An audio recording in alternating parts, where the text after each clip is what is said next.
Seymour. An amazing first half, 34-0 at halftime, and we kind of let up a lot. The final score ended up being 47-36, allowing 36 points in the second half. I have a question here. Where has the first half Seymour Red Devils gone? And will we get them back? And that, that's kind of what everybody's been wondering, because you have Cole Phillips, the senior quarterback who started last year. He started to gain his footing, and he's kind of been off and on so far this season, throwing quite a few interceptions, but just as many touchdowns to go with it. And then you got receivers like Davari Julian. You've got Zion Mansfield in the backfield, who rushed for 3 touchdowns in the first half of the game against Seymour. Yeah. As we're getting ready to kick off here, I would like to mention that tonight's game is sponsored in part by Stein Law, serving Southern Indiana with locations in New Albany and Jeffersonville. Stein Law provides a wide range of legal services, including personal injury, criminal defense, and family law. For legal problems, Stein Law is available at 812-948-6002. Make some noise for your Jeffersonville. I will say it again, 812-948-6002, or online at steinlawoffices.com for 24/7 live chat. Go Red Devils as we get ready for kickoff here. The Highlanders will receive. This will be kicked off here by the Red Devils by Hannah Magruder. And Magruder, she made the news recently as one of the first Southern Indiana female kickers, and she has not done bad for herself at all. She has taken that #1 role. She has hit those extra points. She has hit those field goals. As we can see now, she's been hitting these kickoffs. Yeah, and as a sophomore, she took over the spot over senior Hobby. This is going to go about 20 yards down to the 40-yard line in Red Devil territory. Pardon me, that was Floyd Central territory. That was about 20 yards there as we get set. And this Floyd Central offense is led by quarterback Tristan Robertson, the sophomore, quite young for being a starter on the varsity team. But he has showed that despite the loss record so far, that he is a capable quarterback and he can play and lead this team. As it looks like the Highlanders are going to lead with a shotgun max protection set here.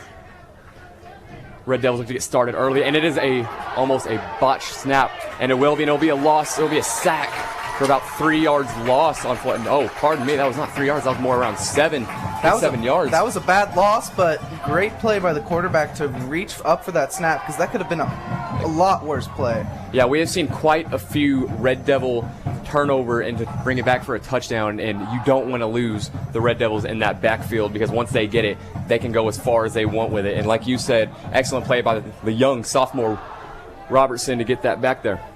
Now Robertson's going to line up here in the shotgun formation, 2 to his right, 2 to his left. It's going to be a blitz from the Red Devils. He's going to get it about to the original line of scrimmage. And that was directly towards Lucas Schneider, the senior wide receiver, 6 feet, 185. One of the many receiver options that this Floyd Central team can reach for this game. They are a primarily running squad, but they can do either end. The down is 3rd and 9. Can this Floyd team move forward down the field? As Floyd is looking to line up, we are looking at another shotgun formation. And the ball is about snapped. It's going to go off. Robertson's going to look to pass. He's looking downfield, and he'll almost be picked off by the Red Devils there. He's going to swat it away out of bounds. And that swat there was by number 5, Rafe Swearingen, who can play offense and defense. Amazing player. He's a safety on defense, wide receiver on offense. We have him in the WJHI program as well. He's a great kid, even better ball player. Yeah. That's going to make it 4th down here, and the Highlanders are going to go for it. Oh, no, they're not, pardon me. And that's going to be kicked off there from the 30-yard line. And is going to fall to the 11-yard line there. That was a great bounce on that punt. I feel like the Red Devils may have had a chance to return that, but you don't want to risk it. In these rivalry games, anything can happen. Yeah, and that was a great punt there as well. That went right down there. That was about to the 10, we're about the 40. That was about 50 yards right there. Definitely. Beautiful. As this Red Devil offense is going to look to get going, as I mentioned previously, Zion Mansfield, he is number 4. He is the running back. He is huge. He's about 5'10", about 245 pounds. The man can run, and he'll show it here. And right now, it is 0-0 all, 10:23 remaining here in this first quarter. First down, Red Devils, as Cole Phillips is lined up here in a pistol formation. He's going to get it back here. He's going to get it ran by Zion Mansfield. And it looks like he's going to get about to the line of scrimmage, met by a very strong Highlander defense there. And as we see, as I mentioned earlier, Rafe Swearingen is now out on the offensive side as well. He's going to be very tired by the end of tonight if he's going to play both sides of the ball, especially if he's playing like that earlier. Yeah. As Cole Phillips is going to line up here once again in the pistol formation. Zion Mansfield is in the backfield. He's got 2 to his right, 1 to his left. He's going to get it off to Zion. Zion's going to trip, and that's going to be about a 2-yard loss there for the Red Devils. Turf monster there. The old turf monster, that's the best way of putting it, because we really didn't see him falling on anything. But that'll make it 3rd and 7 3rd and 7 Red Devils. Looking to get something going here, get out of this not ideal situation at all. It's going to be a loss of 2 for 3rd and 9 with 9:20 remaining here in this first quarter. You do not want to punt in your own red zone. Not at all, because it's like you brought up, in your own red zone, you're that far away. You're going to get it to about the 50, 45 maybe in the other territory, and there seems to be a flag on the play.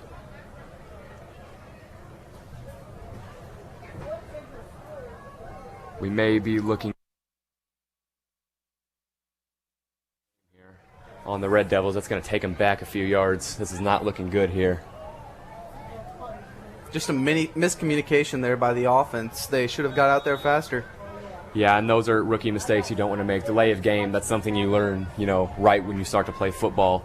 And, you can't be doing that if you're this Red Devil offense.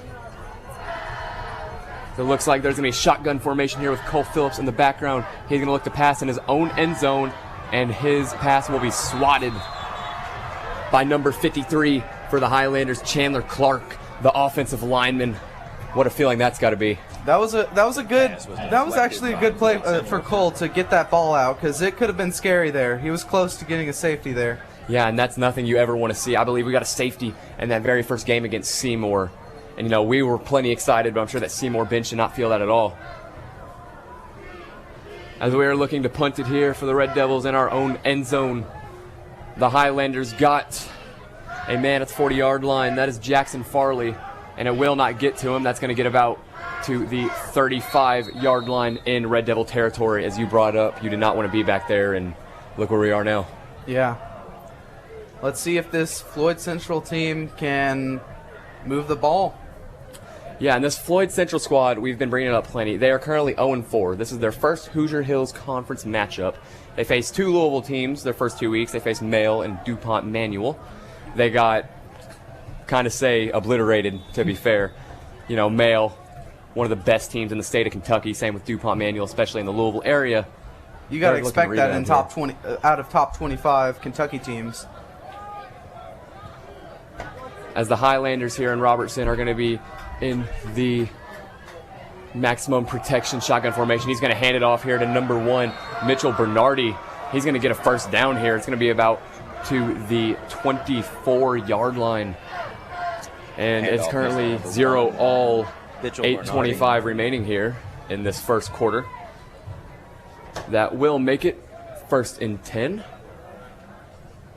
Pickup of 9 yards. It's looking like 2nd and 9 here, as they're going to maximum protection shotgun once again. Looking like they're going to be running this plenty this game, trying to protect their young quarterback Robertson. He's going to hand it off once again to Mitchell. Another run by number 1. He will get that first down yardage there for about 2 yards. Up for the first down. Making it 8 minutes remaining here in this first quarter. Floyd Central looking to get on the board, get out to an early lead, and take charge essentially. Well, I sure hope they don't. As the Floyd Central offense breaks the huddle here. Here once again, focus this maximum protection formation. Robertson probably looking to hand it off again, and it will be snapped. He's going to give it off to Bernardi Mitchell. He's going to get about 3 to 4 yards on that gain there.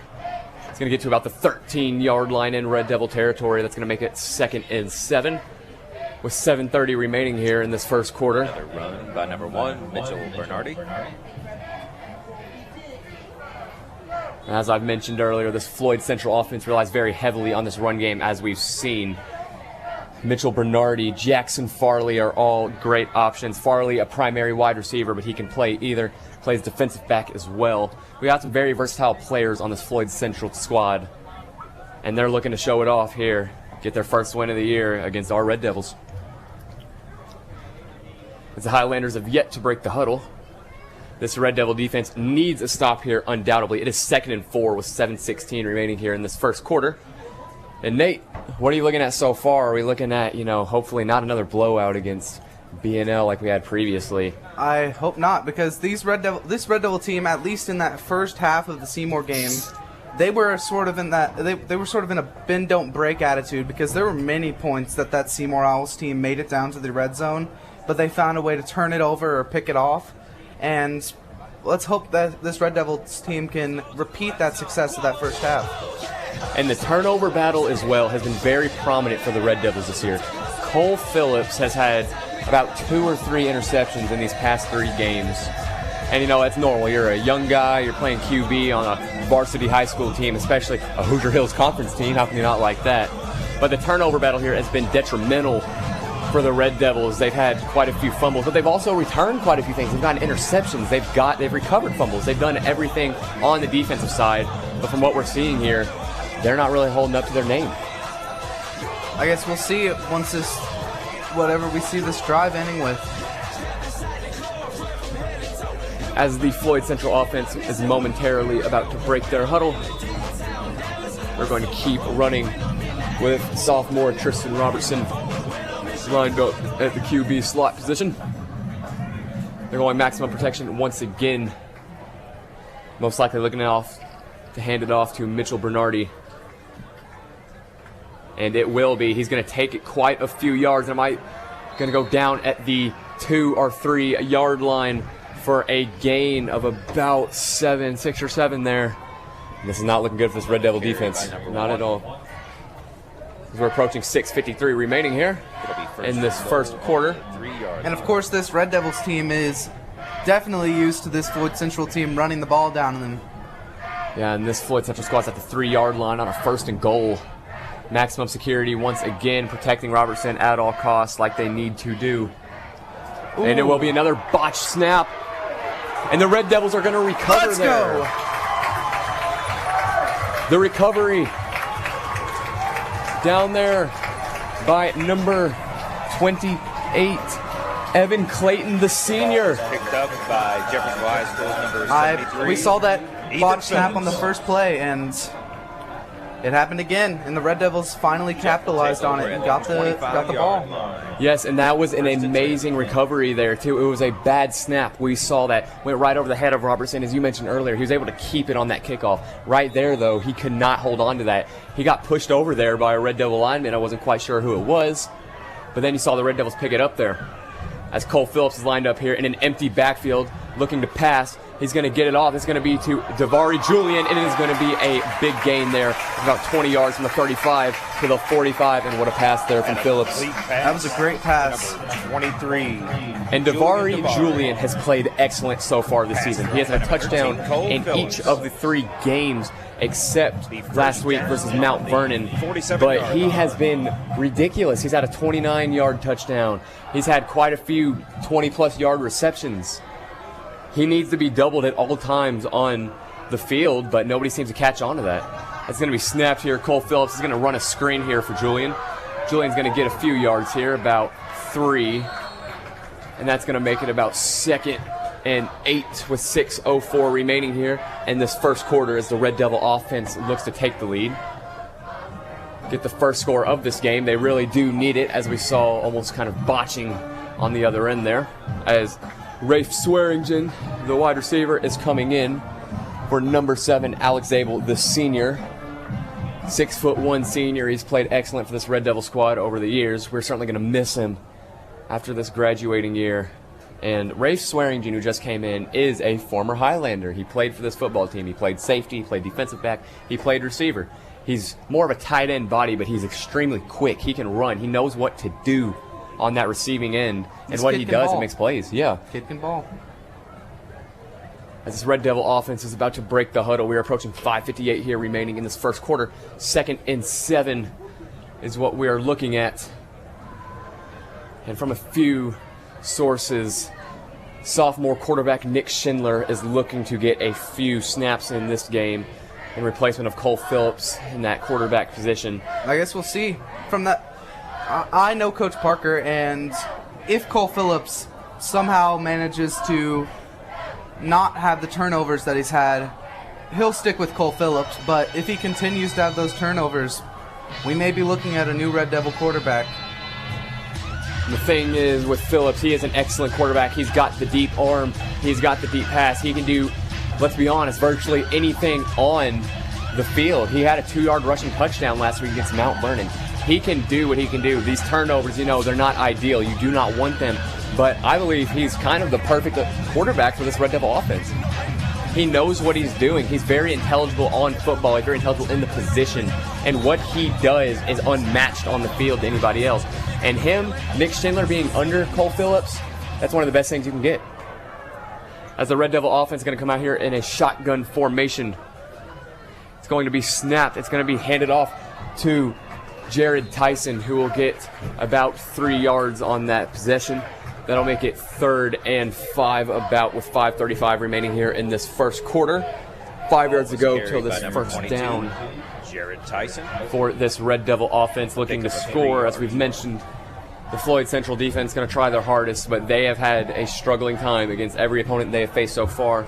They said gave up 49 points against Mail their very first week. DuPont Manual was about 34 given up, and this is going to be snapped. Cole Phillips is going to get it over. He's aiming for Devontae Bailey, but it's going to go over his head. Excellent coverage there by the Highlander DB, Jackson Farley. And this is going to make it 4th down on this Red Devil offense. And that is not how you wanted that possession to go after that forced turnover.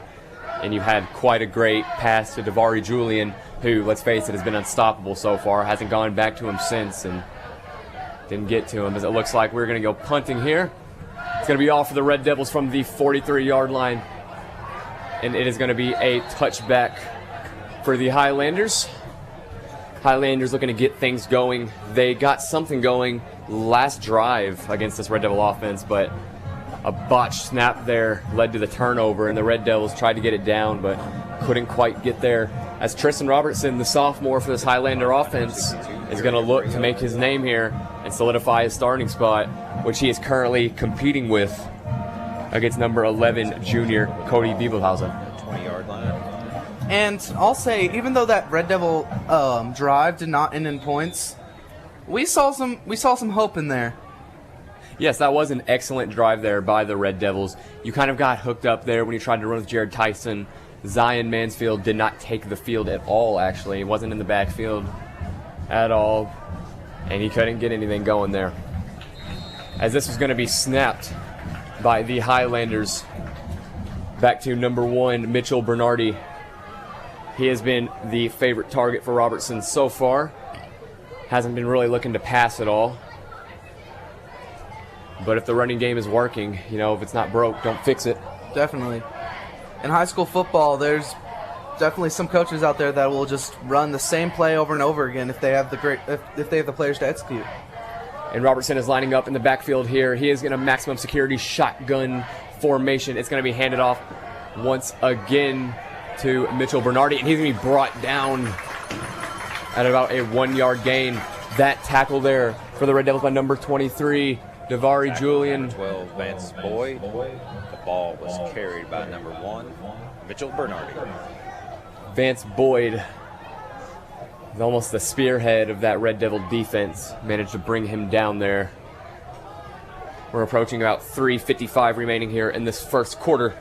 3rd and 7 is what we're looking at. Another maximum security shotgun position we're looking at. As it will be snapped. And Robertson is looking to throw for the first time this game. He's going to get it to his favorite target so far, Mitchell Bernardi, and he's going to get about to the first down marker. Let's see where they place him here. Looks like that will be a first down. Yes, they are advancing the post there. And what a play there. You haven't really seen any passing so far from Robertson. That first pass there went to his favorite target, Mitchell Bernardi. We can see he can run, he can catch. What can he do? Gets that first down there for this Highlander offense. Coming off the field here for the Red Devils is number 54, Mason Timberlake, the sophomore defensive lineman, 6'1", 200, should have a great career here in this Red Devil squad. Maximum security shotgun for the for the Highlanders, going to be handed off to Mitchell Bernardi. And he'll be brought down at the line of scrimmage, making it 2nd and 10. Tackle by Jeffersonville's number 40, Leland Ponce. And now is by Leland Ponce, another leader on this Red Devil defense. He is a sophomore, but I have been told by fellow members of the team he can hit. He is a hitter. He is very strong. He's very quick. There's a few things he cannot do on this football field. As this Highlander offense is lining up in a shotgun formation, he's going to look to pass Robertson. And it is going to be a loss of yardage here for the Highlanders. It's going to be about a loss of 5 there. It looks like with forward progress there, it seems that will be just a loss around 1. 38, Ethan Duffy. And the tackle there was by Red Devil number 38, Ethan Duffy, the senior linebacker. He is one heck of a player. Once again, another senior, a very heavy senior class this year. They have all played major minutes, as they should be, enjoying their last year here. This Red Devils looking to close into their sectional title. As this Floyd offense is lined up in the shotgun, Robertson's looking to pass once again. It is going to be over the head of Eli Branham, the junior wide receiver. You got to be glad that was a bad pass right there. That would have been a pick. 9 times out of 10, if that was a good pass, that would be a pick there. Yeah, he threw it quite high, and so this Red Devil defense was not able to get up there and secure the ball. But, you know, you always like it because this is going to lead to this punt. It's going to be kicked off here from about the 20-yard line. The Red Devils are going to get it at about the 35-yard line in Red Devil territory. Quite a kick there for about 45 yards for this Floyd Central squad. And before we advance with 1:44 remaining here in this first quarter, I'd like to mention that tonight's game is sponsored in part by Stein Law, serving Southern Indiana with locations in New Albany and Jeffersonville. Stein Law provides a wide range of legal services, including personal injury, criminal defense, and family law. For legal problems, Stein Law is available at 812-948-6002 or online at steinlawoffices.com for 24/7 live chat. Go Red Devils. As Cole Phillips is going to line up in the backfield here, he's going to be in a pistol formation. He's going to hand it off here to Zion Mansfield, and he's going to be brought down at the line of scrimmage. We have mentioned what a player he's been so far, and it looks like there was almost a lost ball there because this Highlander squad thought they recovered it, but this officiating team is going to send it towards the Red Devils' way, making it 2nd and 9. Number 4, Zion Mansfield. Approaching 1:20 left here in this first quarter. 2nd and 9 on the 41. 2nd and 9 in the 41 is where this Red Devil squad is. Zion Mansfield, the beast running back, is going to be coming out here to the sideline. Ray Swearingen is lining up on the left. There's trips left here with Davari Julian included. The shotgun formation here. There is going to be a flag on the play, looking like an offsides here. That's what it will be on the Red Devils. That's going to set them back 5 yards. Approaching about a minute left here in this first quarter. You know, those are flags you never want, but they are part of football. Definitely. You learn from them. But, you know, week 3 into the season. False start on Jeffersonville. But really at least get them early, get them out early in the game. Don't continue them throughout. Get those nerves out early. That's exactly right, Nate. As Phillips is lining up in the backfield here once again in the shotgun formation. Trips left, one to his right. He is looking to pass. He's going to get over to Jared Tyson, the running back who is in the backfield with him, and that will be no gain at all. That's going to make it about 3rd and 15 with 30 seconds remaining here in this first quarter. And it is looking like that we are going to get a 0-0 score here entering the second quarter. Not ideal, but you know, it's better than giving up some points to this Highlander offense. As this Red Devil squad is breaking up here, Cole Phillips is lined up in the backfield. It is completely empty. He has trips left, 2 to his right. He's got Jared Tyson, the running back, on his left as well.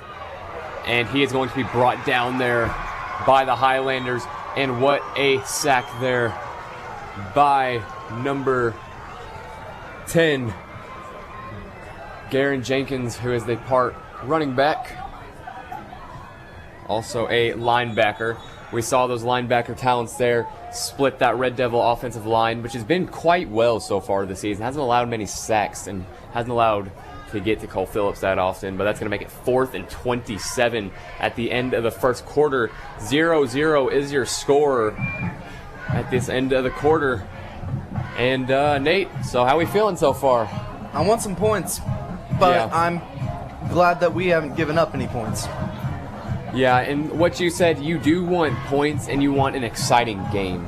We are in a Hoosier Hills Conference matchup here. We are in part of two of the biggest rival schools in Southern Indiana history. And we're looking to get some points up here. And trust me, I'm the guy who I can appreciate a defensive battle. You know, I can appreciate the Super Bowl 53s of the world. But These fans, they like to see points. and me too. I love to see points. I love to see what's going on down there. And this Highlander offense, they're going to look to get some points up here. We're not entirely thrilled about it, but this is what we're going to be looking at as the teams are switching to their opposition of the field. As the Red Devils look to punt from their 10-yard line. And Uriah Brow, the senior O-line and punter, looks to punt the ball away. The Highlanders are going to spot up here at about the 48-yard line in Highlander territory. It will be kicked quite well. And it is a fair catch, caught and almost dropped there by number 2, Jackson Farley. Held on to it. He knew what he was doing. If you notice on Uriah Brow's punts, it seems like he's going with this sort of rugby punt style where you roll out once you receive the ball and then you punt the ball. We had a fair catch. He has by number quite 2, a bit Jackson of Farley. motion on his kickoffs, as you said. He's a big dude, and some might confuse it. You know, is he losing his balance? No, that's what he does, and he's great at it from what we've seen. That was about a 48-yard kick, and then it even rolled back a few to spot up from the 38-yard line in Highlander territory. Tristan Robertson is back here for this Highlander squad. He's going to be in a shotgun formation. He's going to hand it off here to Mitchell Bernardi, the unanimous number 1 target so far for this Highlander offense. He has played quite a game so far. He's looking to continue that. That's going to be about a 9-yard gain. Going to put him about 2nd and 1. Bernardi. Approaching 11:30 here, remaining in the second quarter. 2nd and 1. And we're looking to kind of get a passing game here going for this Highlander offense. Robertson can pass quite a bit, but they're looking to take over this Red Devil defensive line that's been falling a bit short as of late, running with Mitchell Bernardi. Lined up in the shotgun formation is Tristan Robertson. He's going to get it. He's going to hand it off to Bernardi. Once again, he will get about 2 yards, enough for the first down. They're going to put him about the 48-yard line in Red Devil territory. That was 2nd and 1. That's, I believe, though, and that's one of the plays you always want in football. Yeah, that was an excellent run there. You know, you got 1 yard to go, just punch it in. It's exactly what you want. And Mitchell Bernardi, he's not this huge guy either. He's not small by any means, don't get me wrong, but he's 5'11", 180 pounds. He's a speed guy. What he did, he ran straight through that Red Devil defensive line and it worked out perfectly. As the Highlander offense in the shotgun formation, he's going to hand off to Mitchell again, and Mitchell's going to be brought back about 2 yards. What a tackle there. Stopped by number 40. By number 40 for Ponce. the Red Devils, Leland Ponce, having quite a game himself so far. As we mentioned, one of the biggest hitters on this Red Devil off defense, as we have seen there. And it's interesting looking at this Floyd Central O-line, as they have lost a really key player, as one of their tackles, Zenway Mikowski, went to Ohio State. Yes, and as you mentioned, that is a massive loss. Ohio State is a great school to be at, and we wish him the best of luck. And the Highlanders, I'm sure they're missing him right now. As Robertson's going to line up in a shotgun formation here in maximum security, and he is looking to pass here. Mitchell rolls out in front of him, but he's going to get it over here to his receiver. It will fall incomplete. That directed toward number 12, Lucas Schneider. Now Schneider, as we have seen, has not really gotten that many targets so far this game. He is relatively young. He's very quick. He is a senior this year. He will be graduating. This next year for this Highlander football team.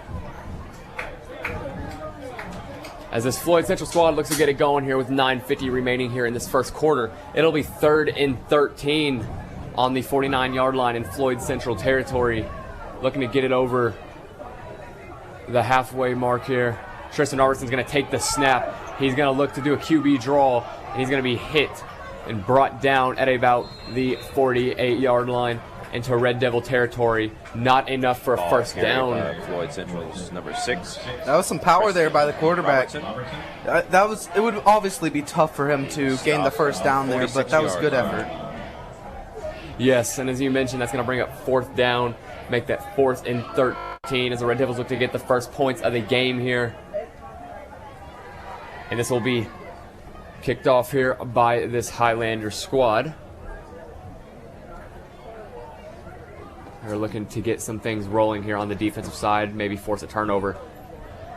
That was from number 87, Max Granger, who himself plays defensive back and wide receiver. Quite the versatile player, if I do say so myself.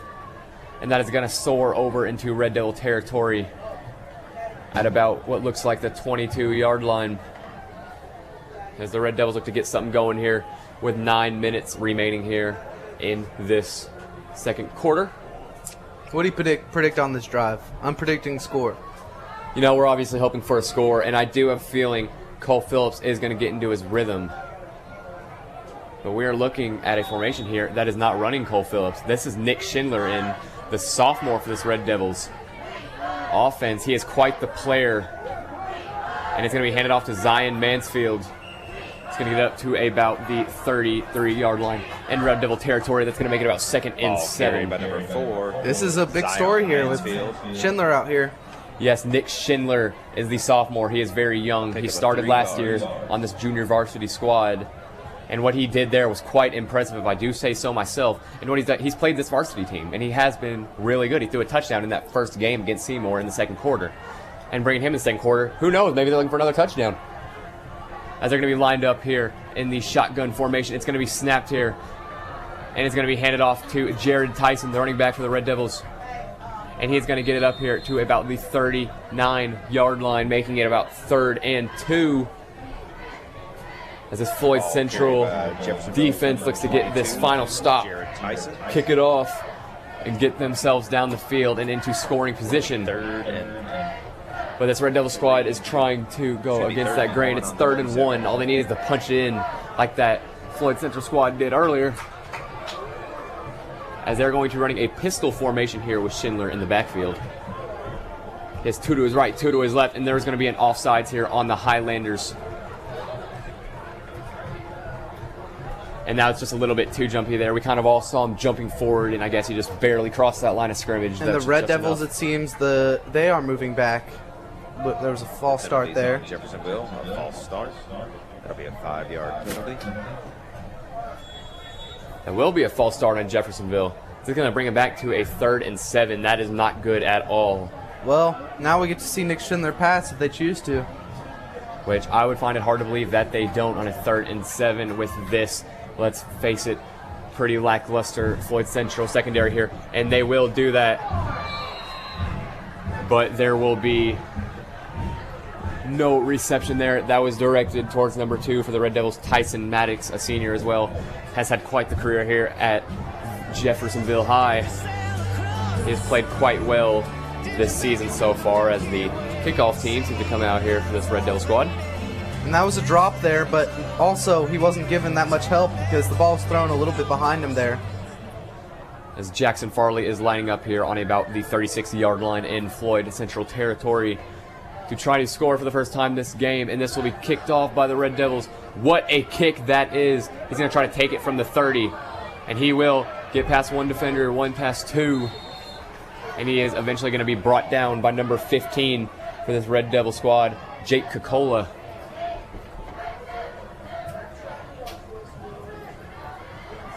As this A long punt by Jeffersonville Highlander squad is looking to stop the Highlanders downfield. Ball returned by Floyd Central's number 4, Jake Miles. And then it looks like Floyd Central is going to continue running with sophomore quarterback Tristan Robertson is going to be back here in a shotgun formation. He has 2 men to each side of him. Maybe looking to get the passing game going here. And he will be looking to pass. He's going to get it off. And it's going to be swatted by the Red Devils by number 2, Tyson Maddox. The defensive back and wide receiver showing what he can do there. What an excellent play. And I'd like to mention real quick that tonight's game is sponsored in part by Stein Law, serving southern Indiana with locations in New Albany and Jeffersonville. Stein Law provides a wide range of legal services, including personal injury, criminal defense, and family law. For legal problems, Stein Law is available at 812-948-6002 or online at steinlawoffices.com for 24/7 live chat. As Robertson is going to avoid a sack here from this Red Devil defense, and he will throw it out of bounds incomplete. With 7:08 remaining here in the second quarter. What great pressure there that was by this Red Devils defensive line, who has struggled so far this season. Pass completed to Floyd Central's number 3, Eli Branham. And that was to number 3, Eli Branham, on this Floyd Central offense. He is quite quick. He's about 5'8", 150 pounds. He can play in the backfield as well. He is extremely versatile. He can move, he can catch. He's not a power guy, but I'm sure if he really needed it, he could bring it out. As we're looking at a maximum security shotgun formation here for Tristan Robertson. And it will be almost fumbled again by Robertson, but he is going to get it back and be brought down by this Red Devil blitz. And what a blitz that was. That's going to make it 4th down. 4th and 4 here for this Highlanders. Are they looking to bring out the punting team? This is definitely looking to be a defensive matchup here, and for the Red Devil team that gave up that many points in the Seymour game, this got to be good for them. Yes, that is exactly what you want to see, as you brought up. And there's a timeout here on the Red Devil side right before the Floyd Central Highlanders punt. I'm curious here if we will see Schindler once the Red Devils return the ball. And I'm quite confident we will see Schindler. We saw him that last drive. He played quite well for being out there. You know, he got a few completions. He was handing it off quite well. He didn't botch any snaps. He himself can really handle that ball back there. He's looking to continue that if we get another drive this quarter. We're approaching 6:40 remaining here in the second quarter. This Highlander offense looking to get some going, looking to get some first points up on the board. And the Red Devil defense, they need some stops here.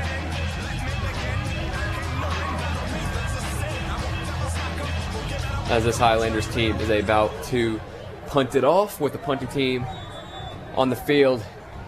This will be sent away from the 26-yard line and Red Devil territory.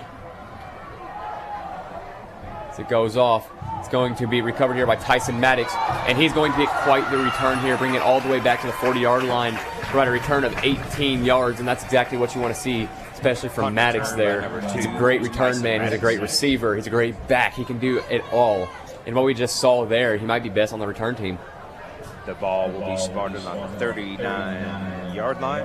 39-yard line is where they're going to spar the ball on this Red Devil offense. 6:30 remaining here in the second quarter. Looking to get some points up on the board, as Nick Schindler will continue to run quarterback here. Now they are going to begin a offside single back formation. It's going to be handed off here to Zion Mansfield, who's going to get a massive run. He is still going to the 40, and he will be brought down out of bounds by number 2, Jackson Farley for the Highlanders. That was about a 20-yard gain there for Zion Mansfield, and that's the Mansfield we saw that first week against Seymour. Yeah, definitely. We've been missing him these past 2 weeks, but Ball will be spotted on he showed some of his power there. 37-yard line. Ball will be spotted on 37-yard line, 1st and 10. Zion Mansfield's going to be brought back here, maybe 1 yard before the line of scrimmage. Tackle Didn't really by trip Floyd up. Central's 58. But the Gavin tackle Harvey. there by 58 for Floyd Central, Gavin Harvey, the 6'2", 225 senior, primarily plays offensive lineman, can play the D-line as well, as we just saw there. brought down Zion, who, as we saw in that previous possession, he trucked one man. He's quite hard to break down. As Schindler lines up in the backfield for this Red Devil offense, he's in a shotgun formation. He has 2 to his left, 1 to his right. He's going to hand it off here to Jared Tyson. Jared Tyson is not going to get anything going. He's probably going to bring it back to about 3rd and 10. 5:39 remaining here in the second quarter. And the Red Devils need to begin some here.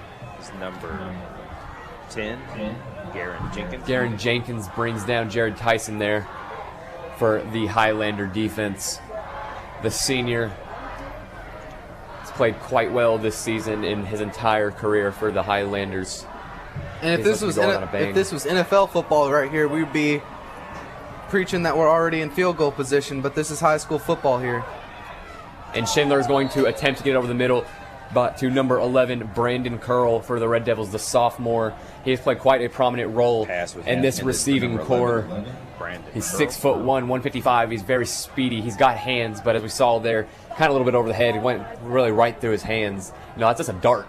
You know what I mean? You're not going to catch many darts, and as we've seen there, it looks like Curl was wide open there, and that had a possibility to be a touchdown, but it was thrown just a little bit above and behind him that made that catch more difficult than it needed to be. As 4th and 10 here, the Red Devils are going to be punting it off, and it will be a touchback here for the Highlanders. They decide to wave it off. Your score is 0-0, 0-0, 4:59 remaining here in the second quarter. As this Highlander offense has to start to get some points off on the board. I'm sounding like a broken record here. Yeah. Because we are not scoring. This is not a scoring game at all. It's a complete defense. Like I said, I can appreciate defensive games. I like what we're seeing here, especially from this Red Devil defense. And we saw the 1 turnover by the Floyd Central offense earlier, but other than that, that's the most exciting thing we've had so far.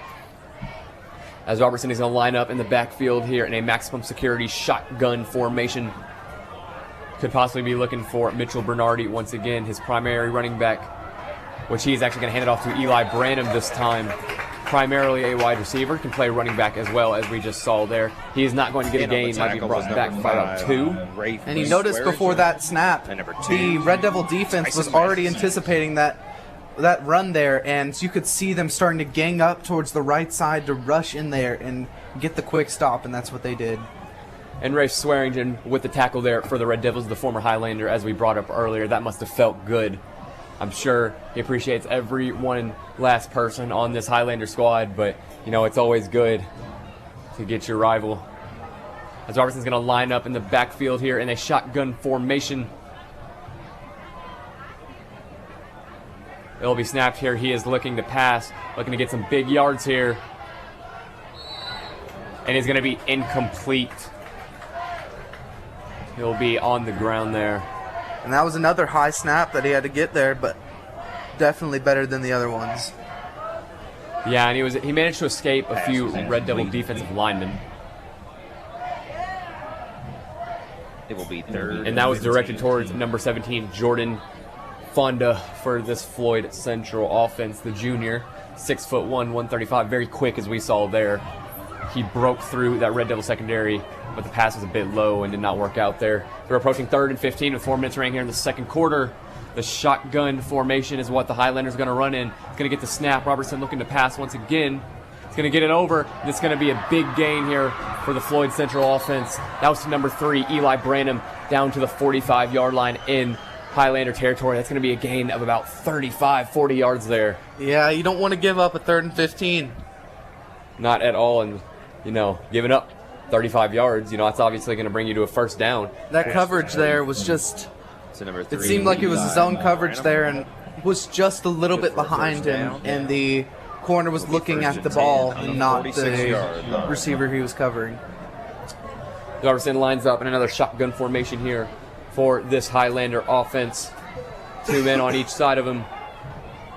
This is going to be swatted by the Red Devils. Davari Julian. The pass was intended for number 3. Pass deflected by Eli Jeffersonville, Branham. 23. Davari And what a swat there by Julian. Been the number 1 receiving option here for this Red Devils. Plays quite a bit of slot. And as we saw there, he can play in the backfield. He got that swat off there, and that's going to make it 2nd and 10 on the 46-yard line in Highlander territory, as the Highlanders are lining up in a shotgun formation here. Robertson looking to pass once more, has been less reliant on the run game so far, and it's going to be a deep bomb, but it's going to be incomplete, and that was once again directed towards number 3, Eli Branham, for this Highlander offense. Broken up there by Red Devil. Pass was broken up by Jeffersonville number 3, Kion Stevenson. He is a listed receiver, but he plays primarily that secondary role, and that defense, as we've seen there, is quite good at it. The ball, it was an excellent pass there by Robertson to Branham. Kind of landed around Branham, but Kion reached in there. He's able to swat that away. As we are lining up another shotgun formation here for the Highlanders, 3:30 remaining here in the second quarter. 0-0 is your score. It's going to be snapped. Robertson looking to pass once more. This Red Devil blitz is coming in, and it's going to bring him down with a loss of 3. Another sack for this Red Devil defense. That was by WJHI's own Jake Curry, number 34. Quarterback was sacked. Yes, the linebacker, as you brought up. Jake WJHI's own Jake Curry. And it is going to be punted here by the Highlanders. It is going to get to about the 17-yard line into Red Devil territory. Not ideal starting position for the Red Devils, but they're going to try to make do with 3 minutes remaining here in this second quarter.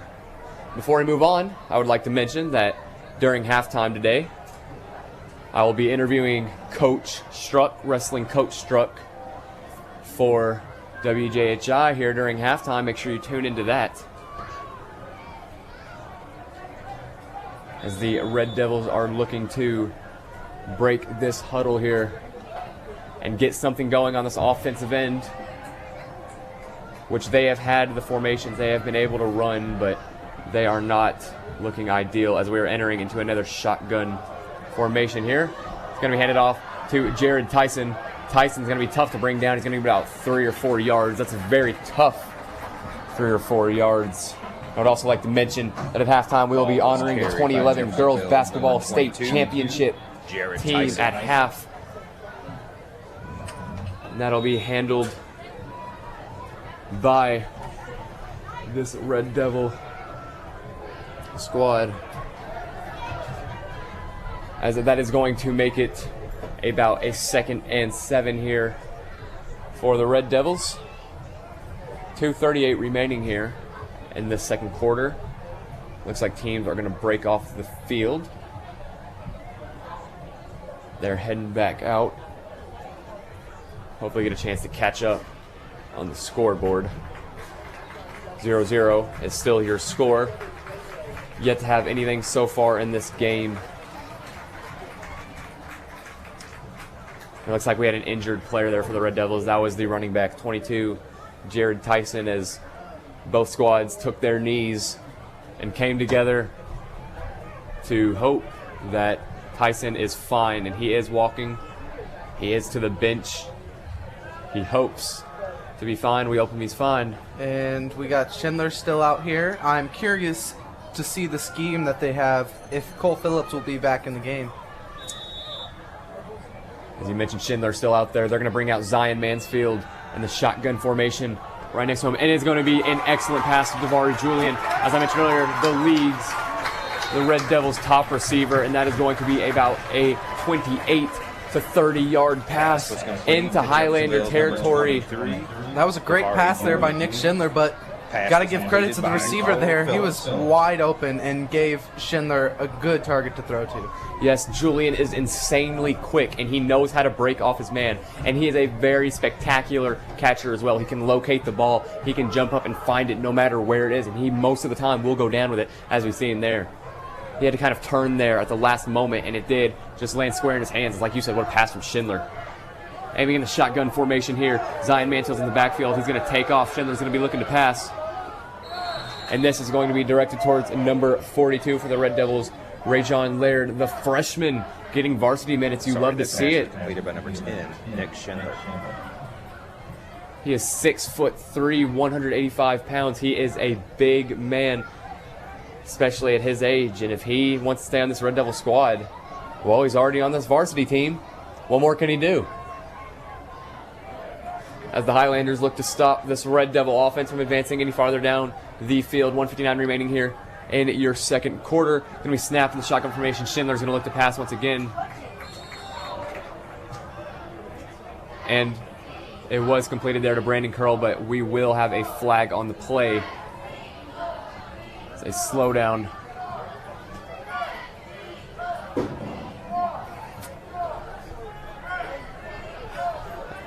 As this Red Devil squad is going to be bringing back here.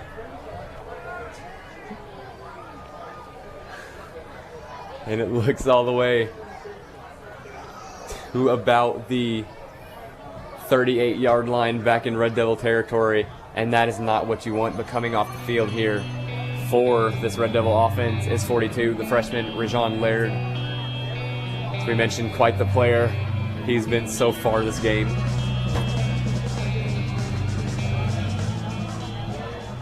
As we are entering into a shotgun formation here, Nick Schindler still out there to look to pass, and he is going to get almost no protection. It's going to be a blitz from the Highlander squad. He looks to hold on to. He will be brought down for a sack, and that is going to bring up a 3rd and 15. I think that's a lot farther down than 3rd and 15. We had that previous penalty that brought him back quite a few yards. This is not looking ideal for this Red Devil offense, as they are about 22 yards behind this line of scrimmage. That's not what you want to see. But they're going to spot him and allow it to be at about the 3rd and 17 at the 35-yard line. And we've got almost a minute left in this game, and will we see a score before the end of this half? Going to hand it off to Mansfield. He's going to look to get some big yardage out of here, but he will not get all that it takes. It was quite a run. He got about 7 yards there, taking it to about the 41. That was a good play by the Red Devils there. They need to chew this clock and make sure this Floyd Central team cannot get their points in before the end of this half. That's exactly right, Mr. Gardner, because once you get that final score of that half, especially if it's the first score of the half, you're taking all the momentum in halftime. This Red Devil defense would be down. This Highlander offense would be all the way up. They'd be looking to do exactly what they would want there. At least we know going into the halftime, these coaches are definitely going to be praising the defense, but they're going to want these offenses to start moving the ball. And it's going to be punted from the 30 there for the Red Devils, and what a punt it is. He's going to get it down to the 8-yard line in Highlander territory. That is some Yuri O'Brow punting there. Yes, that was excellent punting. That was Yuri O'Brow, as you mentioned, the senior. He's a big guy.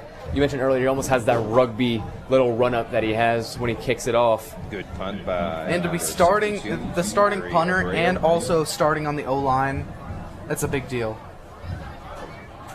The ball is spotted at the 8-yard line. And the ball will be spotted at this 8-yard line for this Highlander offense, looking to get something going. This Red Devil defense has to say something about it. As we're approaching 26 seconds here remaining in this second quarter. Entering the end of this first half. The Highlanders looking to get something going here. The Red Devils looking to contain them. Shouldn't be that hard from what we've seen so far. It's going to be snapped. Robertson's going to look to pass here. And that is towards number 17 for the Floyd Central Highlanders, Jordan Fonda, the Pass junior. completed to number He was going to be 17. brought down there Jordan Fonda. by backfield presence Tackle Tyson made Maddox. by Jeffersonville number 2, Tyson Maddox. As this Floyd Central team goes into their huddle, possibly looking to get one last big gain in these last 20 seconds. Looks like they're going to spot him at the 25-yard line in Floyd Central territory, making it 1st and 10. Definitely the position you want to be in if you are the Highlanders. Trying to get all the way downfield. And the thing with high school football is you can't rely on getting in field goal position all the time. You've got to get those touchdowns.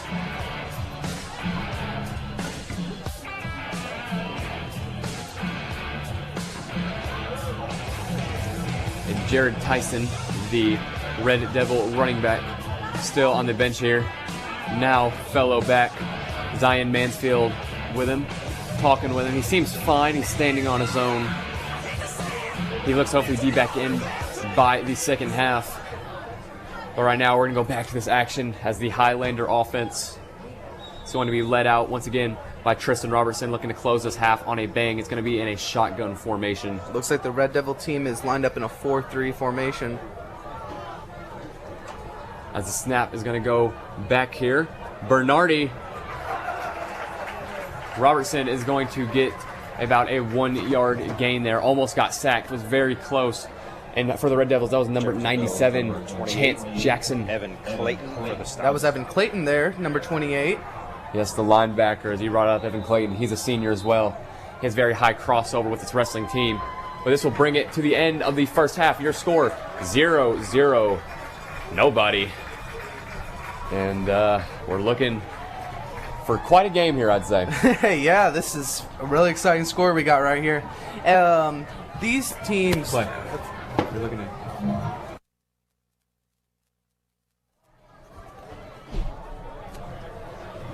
And as you were saying, these teams have had a pretty slow-paced first half in what they've been trying to accomplish. They've almost gotten it done, but turnovers is the devil. And that's exactly what you're going to get here against both these squads. Yeah, and it's like I said earlier, these defenses are going to get a ton of praise, but these offenses are going to get a chewing. And real quick, I'd like to mention that you are listening to 98.5 WJHI LP Jeffersonville, your home of the Red Devil Network. You may be listening on WJHI.com. You are watching our YouTube live stream. You are watching on cable channel 184. We appreciate all of you for watching. We appreciate all of you for listening. And we're hoping you're enjoying the games as much as us.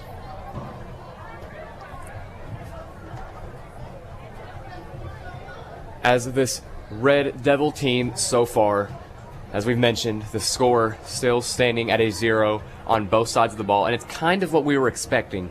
This Floyd Central offense took a massive downgrade last year with the massive hole of former quarterback Tristan Polk, who had an amazing high school career.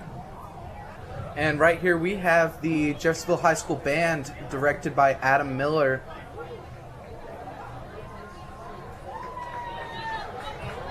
And that Floyd Central offense, they really just couldn't seem to get anything going. When they did get it going, they just turned it over.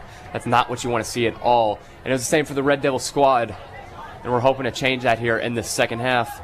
But as you mentioned, Mr. Gardner, we have to turn it over here for this Red Devil band, this Red Devil marching band, whatever you want to go by. An excellent program here, led by, as you said, Director Adam Miller. I had a chance to be in this band these past 2 years. And I will say they have had quite it's a bond. It's a family, really, when you're in this band. But we're about to switch it over here one more time. Your score, 0-0 here in Jeffersonville.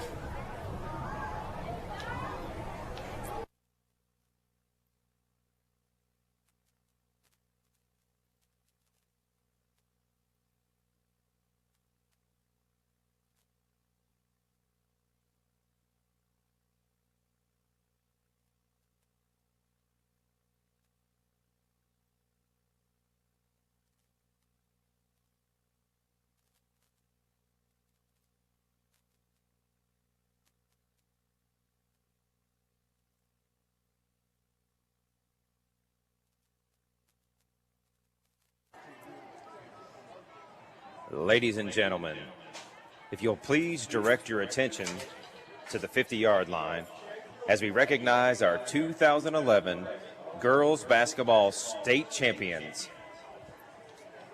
10 years ago, the 2011 Jeffersonville girls basketball team captured the IHSAA Class 4A state championship in Fort Wayne, Indiana.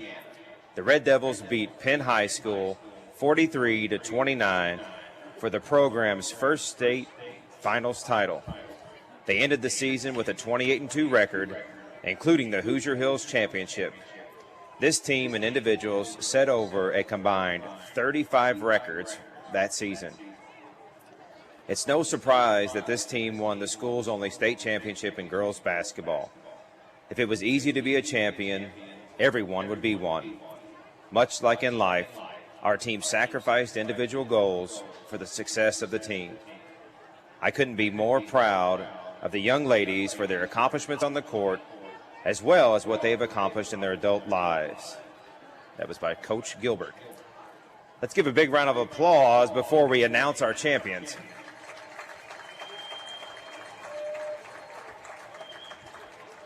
On the scout team was Stephen Moore, Jeremy Williams, Tyler Thompson, Corey Kellum, and Justin Franz. The ball boy and ball girl were Grace Eigelhart and Cooper Falkenstein. The managers were Bridget Kick, formerly Eckert, Hannah Nifong, Virginia Labram, formerly Sauer, and Janika Crabb. Players on the team were Haley Vogan, Casey Falkenstein, Lakin Rowland, Brooke Valentine, Jalen McLean, Bailey Brindle, LaVeda Robinson, Taylor Davis, Jamise Williams, Brooklyn Kennard, Nicole Midget, Taylor Hines, Mackenzie Johnson, Caroline Matthews, and Shay Hines. The girls were led by coaches Chad Gilbert, Amy Gilbert, Joe Wright, Dennis Bogard, Richard Myers, Daniel Thomas, Tyrone Anderson, Scott Epley, Jerry Jones. At that time, Miss Lisa Stimler was our athletic director, and Mr. Jim Sexton was our principal.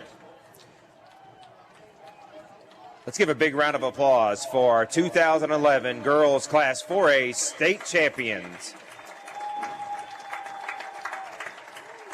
We would like to thank Jeffersonville High School Principal Pam Hall, Athletic Director Matt Barker, and Jeffersonville basketball coach Missy Voiles, along with the Booster Club and all the Jeffersonville High School fans for allowing us to be recognized during tonight's contest. Special thanks goes out to Jerry Ayers at Zaxby's, Mayor Mike Moore, Alan Muncie, Sheriff Jamie Knoll, and Scotty Maples, and Don Robinson for sponsoring tonight's event, and special shout out to Brooke Valentine and her event planning skill set for bringing us together tonight. Once you're a champion, you are a champion for life. And now, please welcome to the field the Jeffersonville High School Marching Band. This evening, the band will be performing a preview performance of this year's competition show.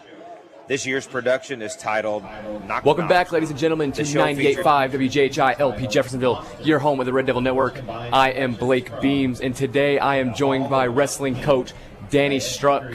And Coach, how are you doing today? Good. I'd give a Ric Flair woo the way you announced me. If people know who Ric Flair is, they'd be excited. Yeah, I'm a big pro wrestling fan myself. Oh, we could have a whole Ric show Flair on fan. that if we need to. I just that got right? forced yesterday to get rid of a number of pro wrestling shirts. They said it took up the drawer. So I'm ready to talk about any kind of wrestling. Well, that's good to hear because I got quite a few questions for you Yeah. here today. And first, I just want to get it out of the way. This preseason, these practices, how are we feeling? Oh, man, yesterday we had 32 guys there, and, I'm watching football right now, which I coached here for 18 of my 20 years here, something like that. And so we had 32 guys that are preseason. I'm counting over 20 guys on the football field here. I'm hearing names in the tackles like Leland Ponce, Evan Clayton. Heard both those names a number of times out there. Heard Colin Corbin on a couple. Hearing a number of guys out there. I'm super proud they're out there. We're probably looking around 60 guys, and it's half are on the football field, soccer field, and cross country, and then the other half are in the weight room after school. So we'd rather them play a fall sport, but if it's not for everybody, they're in there with us and doing real well. And as you mentioned, we have quite the crossover here at Jeffersonville with the wrestling team, cross country, football, everything in between. How is that in the team? How does that all mesh together? Man, I'm glad you said it. It's something we're super proud of. We do use a hashtag a lot on things. Hashtag JHS 20 Sports 1 Team. I do the weightlifting here during the school day. I was looking at the roster right here, and I'm proud to say of the. Oh, I don't know. I'm looking 70, 90, I don't know. I'm guessing how many names I see in here. I have over 50 of those guys in class, just super proud of them on there, and I think a lot of that has to do with what we talk about in the classroom of being a well-rounded student, being a well-rounded athlete. Like, it's something I talk about to them, first period of the day, like, how many sports are you going to play? Hey, try to play at least 2, because it's not just me trying to get the wrestlers to, the football players to wrestle or the wrestlers to play football. I truly know if we're going to have good teams, like good athletes are good athletes on whatever team. It's good for them to do both, and people don't get burnout. So I think it's just a mentality that we started. I'm looking at cross country tomorrow. They're going out there, and I got Bradley Owen out there as one of the starting runners. I was watching soccer last night against Mail, and had Hayden Bartle in there playing goalie. Andre Cruz and Miles Corson were running around out there on the soccer field. I saw Makai Cooper out there on the soccer field. Like, it was just, I get real proud to see all those kids in all those different venues. And as a lot of us know, it is College Go Week here at Jeffersonville High School. How is the crossover there between this Red Devil team and going to university, looking at university, signing there? What a question. So here's a question for you. I got stopped by our swim coach today, Mike Pieper, who's an awesome guy, and he said, "Hey, Coach Struck, you're the only person posting College Go Week. I think it's next week." And I said, "Well, then we'll just have 2 weeks of me wearing college shirts." Like, so today, every day this week, I wore a shirt of a shirt that let me try to say it, a shirt that a kid gave me from where they're going to college. So we have, I think, 11 wrestlers competing in college right now. We've had over 40 in my 20 years here. In my weightlifting classes, we just signed our 171st scholarship out of my weightlifting class for over the last 7 years, so I'm real proud of them. And so today I wore Indiana Tech. We have wrestling at Indiana Tech, Luke Smith and Carlos Monroy, and then a number of guys were on their NAIA National Championship track team up there that I had in class. Yesterday I wore a Ohio State University one because Carson Somerville's works for Ohio State Wrestling over there. The other day I wore a Kentucky Wesleyan shirt because Ian Francisco did shot put and football up at Kentucky Wesleyan as well, whereas Joe Burke was a home run leader there for their team. Ian Ellis played baseball there, as well as Ethan Rogers plays football and wrestles there. So all week, I could keep going with the shirts. I've been wearing 2 shirts a day for our college kids, and I'm hoping that at College Go Week is next week, and I'm going to wear another 10 shirts, probably starting with IU if they win tomorrow over Cincinnati. Yeah, and that truly is an amazing thing to hear, how you can make such a connection with kids. They're on the wrestling team, but as you mentioned, you have your sports performance class that you have every day at Jeff High. And what they do there, it really makes a connection between you guys. And seeing that, it truly is an amazing thing. Yeah, I appreciate that. Like, people will say, "Oh, you're the wrestling coach." Wrestling just what I ended up doing to connect to kids. Like, I need something to connect with kids, right? I want to help kids, and so it was like, "Oh, I know wrestling, they know wrestling," but I really don't. I don't really care any more about wrestling than I do. I want to see our football team succeed out here. I want to see our soccer team. I love wrestling. It's my second favorite form of wrestling. I'd rather, if I could be on Monday Night Raw, I'd probably choose that. I'm an NXT man myself. Oh, yeah, I watched the pay-per-view the other night. It was pretty good. But, even on Monday Night Raw the other night, there was 2 state champ wrestlers for the title. Big E was a state champ wrestler, and who did he beat? Bobby Lashley was a 3-time NAIA national champ. So, I'll tell kids about that in class, and that's just another connector. Kids that don't wrestle for me, like football players, watch Raw and NXT, and it's just another way to connect to kids. Yes, and I was doing a bit of research, and I saw that over the off-season, you guys had the chance of going to the Iron Sharpen camp down in Cedar Falls, Iowa. How was that? Oh man, we've been going for about maybe 10 years now. I could be exaggerating, but so what we do every time summer, they have camps across the country. This summer we went to Iowa. We wrestled kids from I think 17 states and France. We stopped at the Iowa Hawkeye Stadium, and we actually got to meet Tom Brands, who's an Olympic gold medalist and the coach of the National Championship Hawkeyes. He just happened to be walking out of the building. We went canoeing. I think we took about 28 guys canoeing. We went, they had a nice big beach there in Iowa. You don't think of Iowa as a beach state, but they got their lakes. So, just an awesome awesome team building time. We had guys from the football team out there with us, Evan Clayton. So they even when they're not at football, they're tackling somebody on the wrestling mat over and over and over and over. So that's why I don't care. I want my wrestlers playing football because they're tackling people there. So it's tackling inside, tackling outside, and that's the same thing as our summer camp. Like, hey, we're gonna go tackle people in Iowa, and it was just a great team building thing. And Coach, I appreciate your time here, but one more thing: what are expectations for this Team Jeff wrestling team moving forward? Our expectation is the same as it always is: state, national, and international champs. Trying to build ourselves to be the best genetic version of ourselves like we can be. Meaning, we want to fulfill our genetic potential. Not every kid can be a state champ. That's a bigger purpose. Our purpose is to build them to their best genetic potential that they can have. Our goal is to win state and national titles, but we push our purpose a little more. And as I get cut off here, I want everybody to know that Mr. Stewart, our vice principal, can bench 300 pounds. I think some people think he lies, but I did witness it. He did it in my garage, so now it's a 300-pound garage. And my nephews need to go to bed. They're watching the game right now. So Lyle and Graham, you're studs. You got a soccer game tomorrow. You need to go to bed. Well, Coach Struck, thank you for your time. It was excellent being able to talk to you today. We're looking to get some future interviews in, and good luck on the season. Man, you seem like a pro at this. I'm super impressed with your professional ability. That's why I see why now Mr. Dench isn't doing it and letting you interview me. So thank you. I appreciate that a lot. Ladies and gentlemen, that was Coach Danny Struck, the Team Jeff wrestling coach. What an excellent man he is, excellent coach, excellent teacher. As we are approaching a minute remaining here in this halftime period, as this Red Devil offense is looking to get something going, same with the Highlanders. Nobody has scored. There's been quite a few yards gained, but there's been just as many turnovers. In fact, many more turnovers than touchdowns that we've seen. Yeah, I mean, 0 touchdowns. If you have a turnover, that's many more turnovers. Plenty more as this Highlander squad is looking to come out here to begin this second half.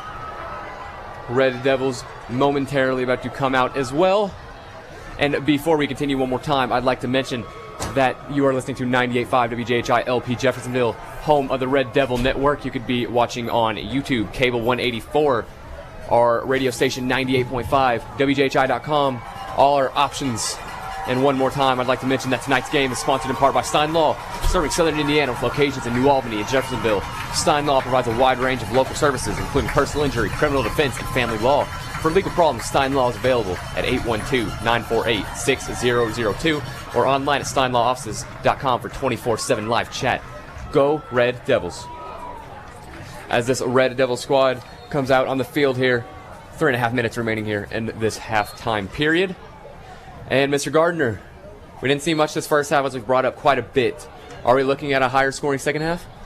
I sure hope so. I mean, the Red Devils and the Highlanders have got just this close to scoring, but have fallen short of the range where they can even try to kick a field goal. And one thing most will notice about this Red Devil offense is that we are a very explosive squad.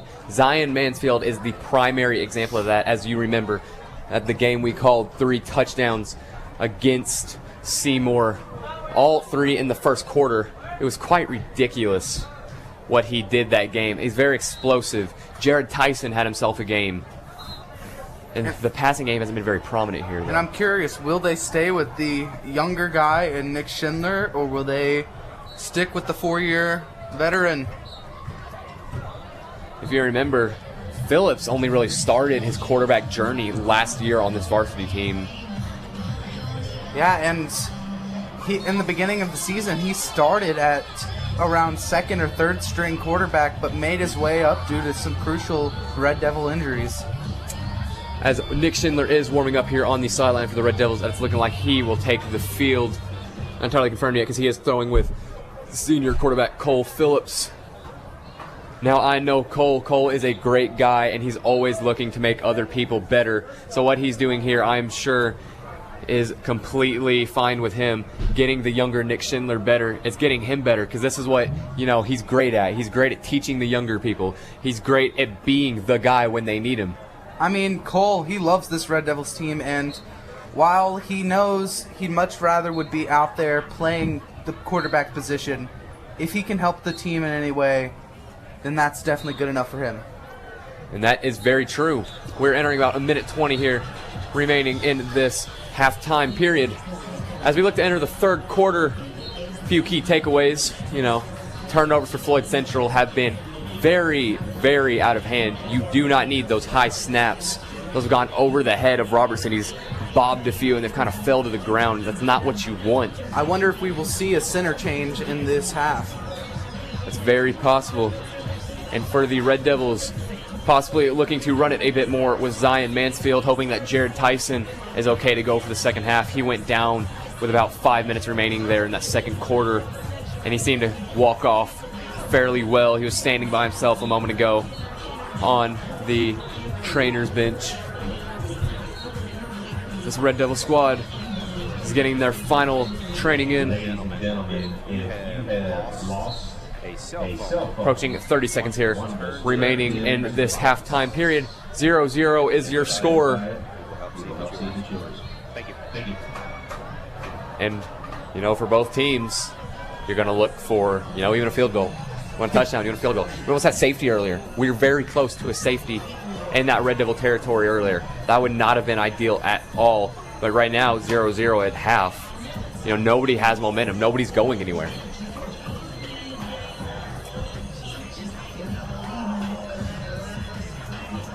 As both teams take the field now, both heading to their respective sidelines as well.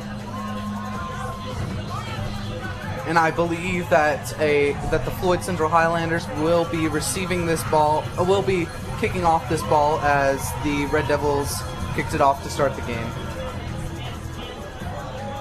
And it's going to be very interesting to see, as you brought up, what the Red Devils are going to want to do here at this quarterback position. Nick Schindler has come in. He's got a lot more opportunities to pass than Cole Phillips. And he's done quite well. He's gotten most of his completions there. He's had a few overthrows. But I'm also surprised because the drive before Nick Schindler came in, he had a pretty good drive. It may have not ended in the score, but he had a good pass or two in there. And didn't make any mistakes. But it seems the Red Devils may run with a hot hand in Nick Schindler. Which is very possible. As teams start to take the field, as you mentioned earlier, the Red Devils will start out on offense. The punting team for the Highlanders coming out here. And that is number 87, Max Granger. They're looking to kick off for the Floyd Central Highlanders. Maddox and Julian for the Red Devils are going to be spotted at about the 20 and 25, looking to get a decent gain as the second half kickoff begins momentarily. I'd like to mention one more time, you're listening to 98.5 WJHI LP Jeffersonville, home of the Red Devil Network. Could be watching our YouTube live stream, channel cable 184. And, of course, the WJHI website where you can listen anytime, anywhere. And this Floyd Central kickoff team is starting to spread out. Get ready for this kick. And as you mentioned earlier, Mr. Gardner, Granger is going to be kicking off here for this for this Floyd Central team. His brother Jake has not gotten any playing time so far, the junior. Max himself, a junior. Looks like on that we have a run back for 23 there. Yes, that was to Davari Julian, the Red Devils' #1 receiver. He himself can run as well, as we just saw there. He got around 12 yards. He's going to be spotted at the 32-yard line in Red Devil territory. 1st and 10. Let's see who comes out of this huddle. And it looks like it is senior Cole Phillips. They go back to him in this to start this half. And you want to get those reps in for Schindler, but you want to get the reliable guy when it's a 0-0 game here. It was going to be in a shotgun formation. It's going to be snapped. Cole Phillips looking to pass. He's going to get it to Tyson Maddox, who's going to make the amazing 18-yard reception. That's a good way to get back into the game, or at least start the run into it. Yes, that is an excellent way to start a half, especially when we're having a back-and-forth game such as this. Nobody really going anywhere, kind of running in circles, but as we saw there, that was quite the gain, and they're going to spot him at the 41-yard line in Red Devil territory. As Cole Phillips is lined up here in the shotgun formation, trips left, curl to his right. He's going to look to pass once more.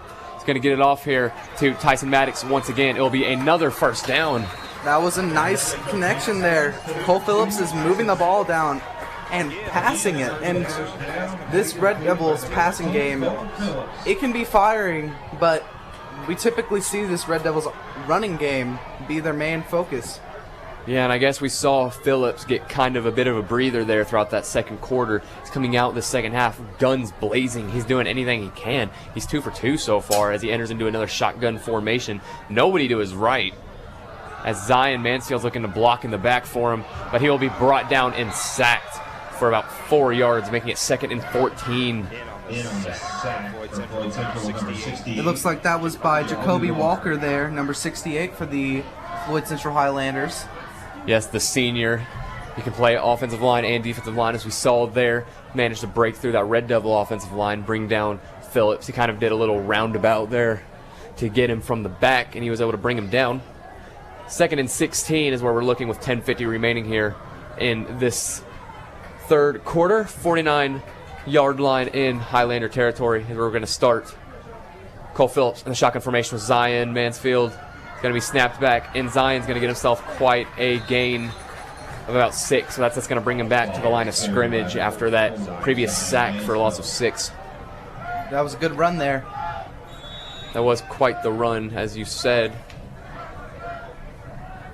But it seems like here we have a timeout for an injury. This Red Devils team, they're starting to move the ball, and this drive right here is looking really promising. It may be 3rd and 11, but from those passing plays, this Red Devils team can pass the ball down the field. That is very true as we're entering a 3rd and 11 here. Carlito Tyler is the man down for the Red Devils. He is the very, very young sophomore. He can play back. He plays receiver. It's 10:27 remaining here in this third quarter. 3rd and 11 is what we're looking at. 0-0. Your score still at about the 44 on the Red Devils. And it looks like we are starting to resume time here as the player that was down on the field is coming off. 44-yard line in Highlander territory. 3rd and 11 is what you're getting. You have no doubt in our minds that Cole Phillips is going to be looking to pass here. Why wouldn't you? He's been amazing so far, and you got 11 yards to go for a first down, which you really do need here. Yeah, just punch it down on them on the first drive of the second half. You didn't get a score in the first 2 quarters, but if you can score to start this first half, it's going to be good for you. It's going to be a shotgun formation here with Zion Mansfield lined up on the strong side of the field, and Phillips will be brought down again, this time to about the 49-yard line into Red Devil territory. That's going to be a loss of about 3. That's going to make it 4th and 14 on the Red Devils. Well, that wasn't the score we wanted, but Cole Phillips held on to the ball there. The offensive line just collapsed there. And it looks like we may be going for it on 4th down here. No, it seems like we have the punting crew out here. You are correct, Mr. Gardner, as it's going to be sent off here at the 40-yard line in Highlander territory. It's going to be kicked out to about the 18 in Red Devil territory, and that's where the Highlanders will spot and start with 9:22 remaining here in this third quarter. 0-0 is still your score. Floyd Central looking to change that. Us obviously hoping they do not, but who knows at this point. Let's see what this Red Devil defense can do coming out of that scoreless first half. Shut off on both sides. And as you said, it was a scoreless first half, and you were expecting a lot more from such a rivalry game between, the Highlanders and the Red Devils. It's one of the biggest rivalries in Southern Indiana football. But we haven't really been seeing that, but it's more been a game of strength. It's been a game of fundamentals on the defense here, and you love to see that. It's going to be snapped to Robertson, who's in the shotgun position. He's going to hand it off here to Mitchell Bernardi, who's going to get quite the gain himself of about 9 yards. And seeing this type of score from a Red Devil and Floyd game, I haven't seen anything like this in years, as all the games last year were, at least on the Floyd side, really high scoring. And you got to wonder how much of that accounts to former Floyd Central Highlander Tristan Polk. One thing I'd like to talk about here real quick as a player that is down on the field, this Jeff team last year went into Floyd Central and shut them down for the playoff win last year. And no one picked the Jeffersonville Red Devils, but the team did, and they came out with the win, and that led them to competing at the regional championship. Yeah, and that Red Devil team last year started off with humongous injuries on both sides of the ball, which led to Cole Phillips taking that starting role.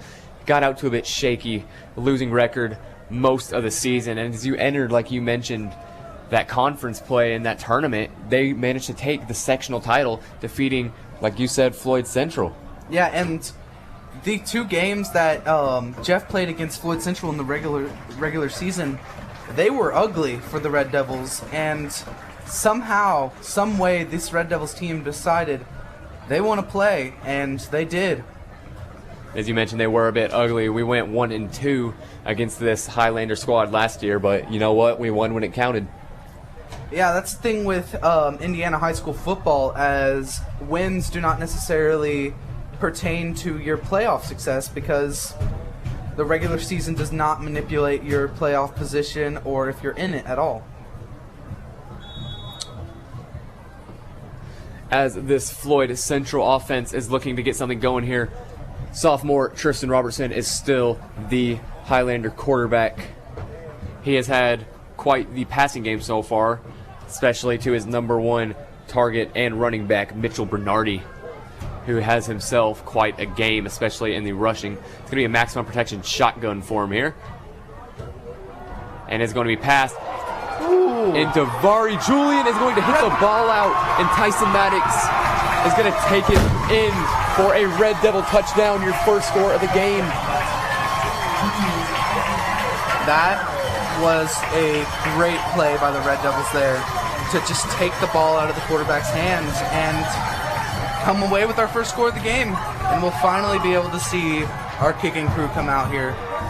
And we mentioned the turnover battle that the Red Devils have gone through earlier. And that right there was Davari Julian splitting that Highlander offensive line, hitting Tristan Robertson mid-throw. Ball goes up in the air. Instead of Robertson getting it back, that was Maddox gaining it. Fell right into his hands, and he took it all the way in for about an 18-yard return.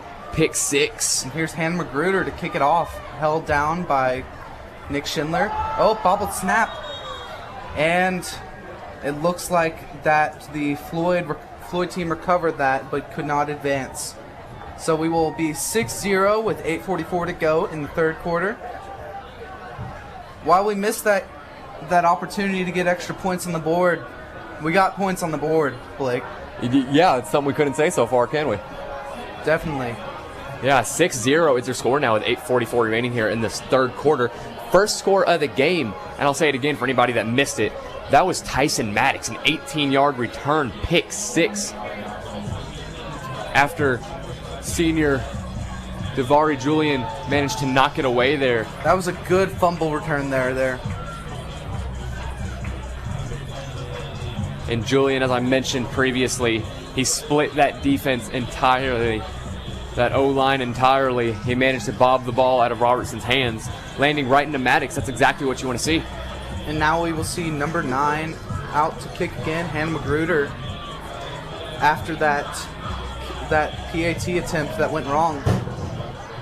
And Magruder recently made news earlier this week as one of the first female Southern Indiana kickers on a football team. She herself is a soccer player as well. We've got quite a few this year. Addison Duran is one to mention, WJHI as well. As the kickoff is looking to be about from the 40, as Magruder looks to get this Highlander offense into a bad position. Maybe the Red Devils get some back-to-back scores. And I'd also like to talk about Hannah Magruder being a female kicker. Next week, the Red Devils are taking on the Silver Creek Dragons, and they also have a female kicker by the name of Carly Troutman. And it'll be interesting to see the matchup we see next week. Harrison Jude there on the return for the Highlanders. He took that for about 10 yards there, 10 to 12 yards. He's going to spot him at the 45-yard line in Highlander territory. Not the most ideal position for Jeff, but at least it is not inside territory for the Red Devils. 8:40 remaining here in the third quarter. 6-0 is your score. Red Devils on the board. As Robertson lined up here in the shotgun with his favorite, Mitchell Bernardi, right with him. He's going to hand it off to him. He's going to get about 2 yards there on that run, making it about 2nd and 7. Looking to get back what they lost there on that previous drive from the ball knocked loose from Davari Julian and the return there from Tyson Maddox.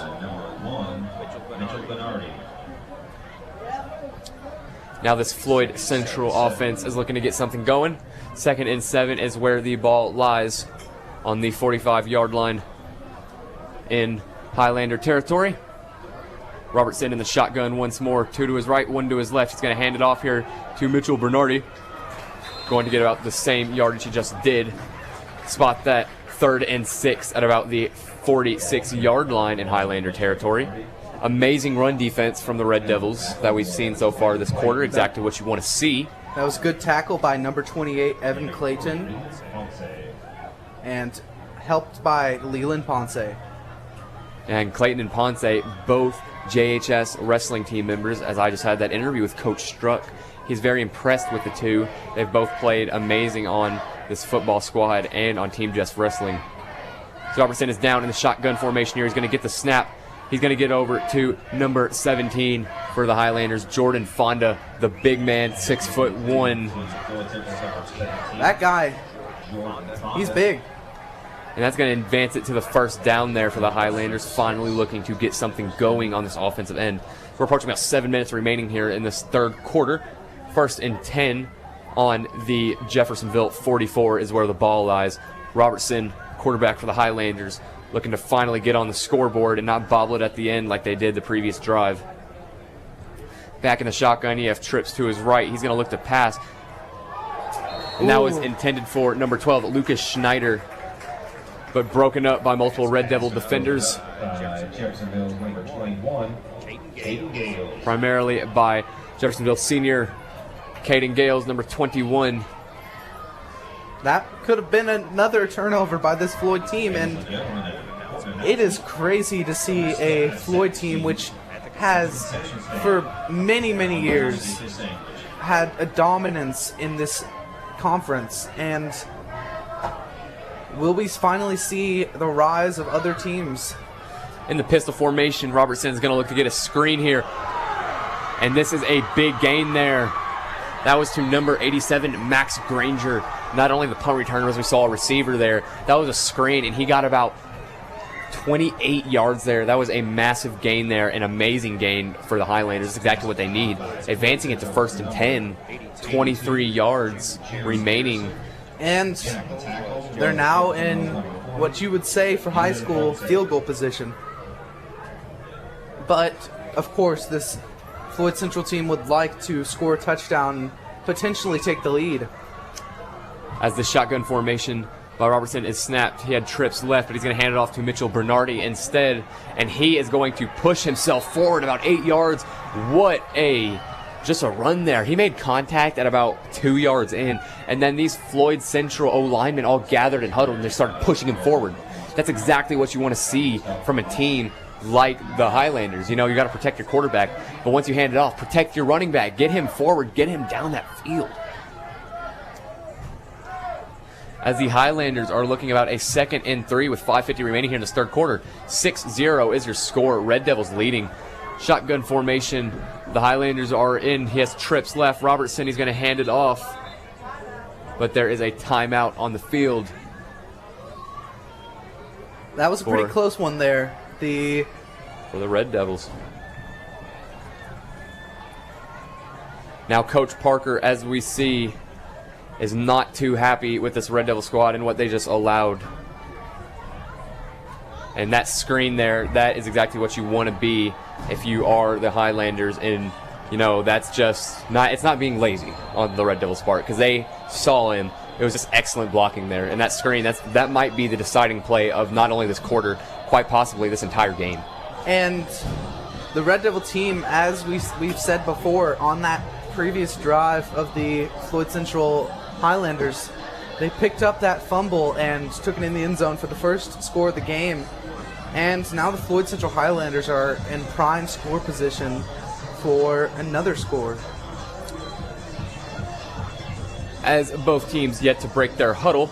2nd and 3, 5-4 remaining here in this third quarter. 6-0 Jeffersonville is your score. Before we move on, I'd like to mention that tonight's game is sponsored in part by Stein Law, serving Southern Indiana with locations in New Albany and Jeffersonville. Stein Law provides a wide range of legal services, including personal injury, criminal defense, and family law. For legal problems, Stein Law is available at 812-948-6002 or online at steinlawoffices.com for 24/7 live chat. Go Red Devils. As both teams breaking their huddle here, Tristan Robertson, the sophomore quarterback, still leading this Highlander squad. We have yet to see Cody Biebelhauser, the backup quarterback for this Floyd Central squad, a class higher than Tristan Robertson. And they seem to rely on him quite a bit. And Robertson's in an empty backfield here. They're looking for another screen. And they're going to get it to number 3, Eli Branham, and he's going to be brought down by Davari Julian.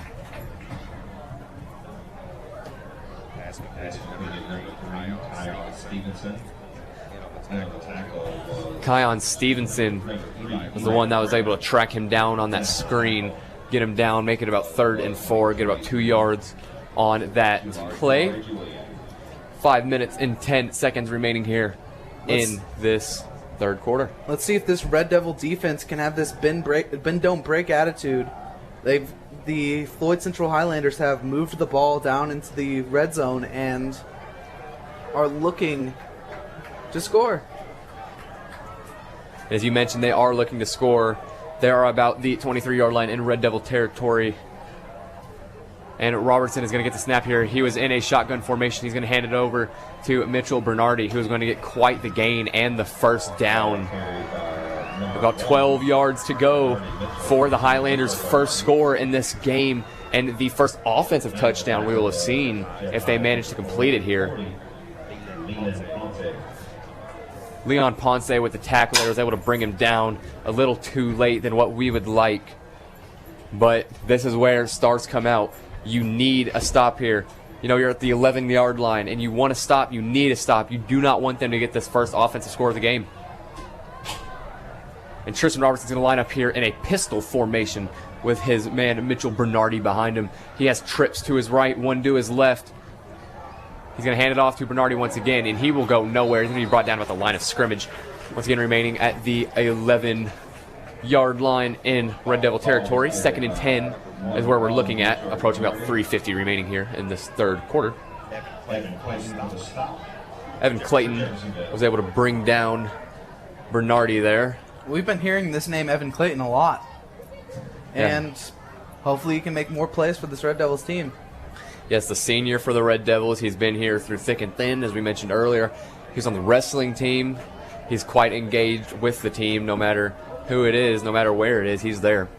And Robertson is going to be lined up in a shotgun formation. We have a man in motion on the Highlander side. It's going to be a screen pass to Max Granger, and Granger's going to go nowhere, losing about a yard, making it 3rd and 11, 3rd and 17 remaining here in this third quarter.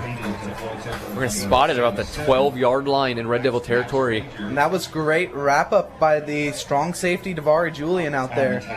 And Julian, that's the name we've said quite a bit, isn't it? Every game he has showed his presence. That's exactly what he does. He can do virtually anything on this football field. He was responsible for Jeffersonville's only score of the game when he knocked the ball loose from Tristan Robertson. It was brought in by Tyson Maddox. He's had a few receptions, one over 20 yards. as Robertson lines up here in the pistol formation. It's 3rd and 12. Most crucial down of the game here for the Highlanders. We got a man in motion for this Floyd Central offense. Robertson looking to pass, but he's going to take it himself. And it's looking like he'll be about a yard or so short of that first down. And you can only just picture this Highlanders team is going for it here. Yes, and it looks like that is definitely what is happening here, as the quarterback is receiving his play from the head coach of the Floyd Central Highlanders.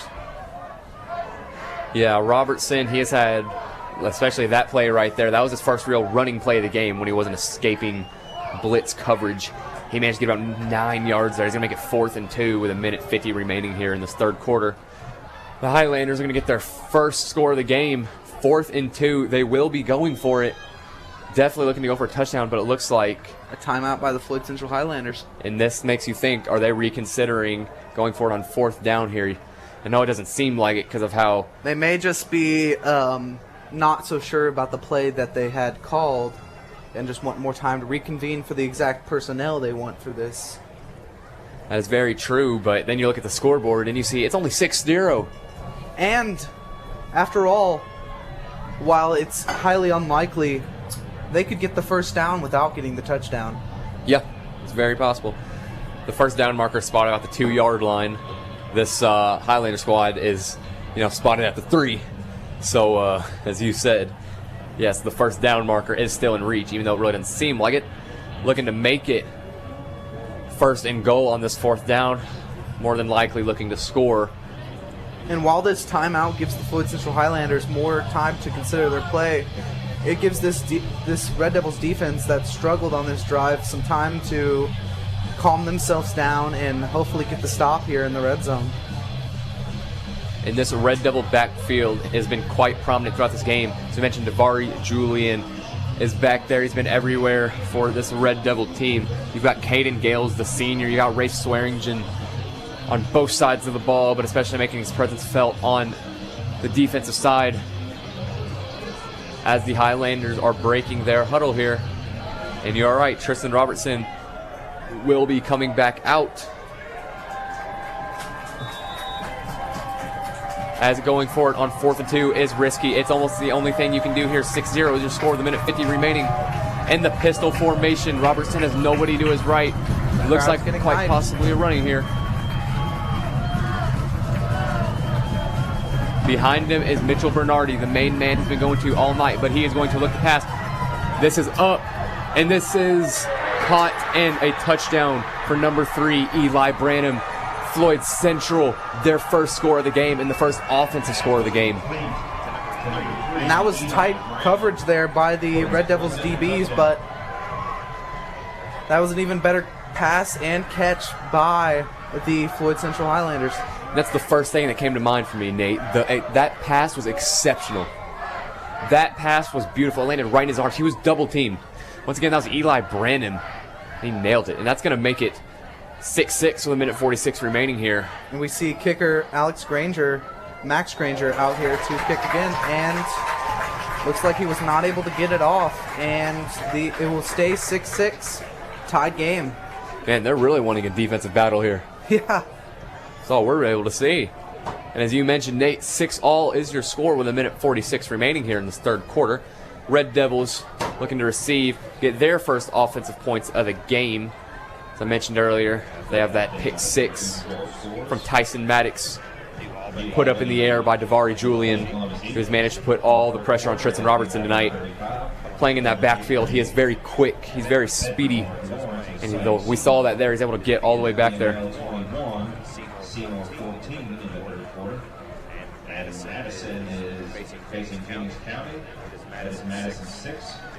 As this Floyd Central kickoff team looking to come out and hold. just like Hannah Magruder, a kicker coming out after having a botched PAT.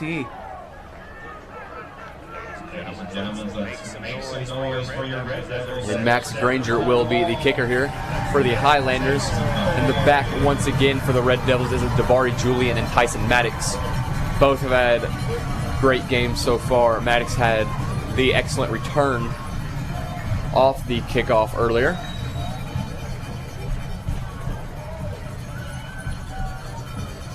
This Highlander kickoff team looks to line it up here with 1:46 remaining here in this third quarter.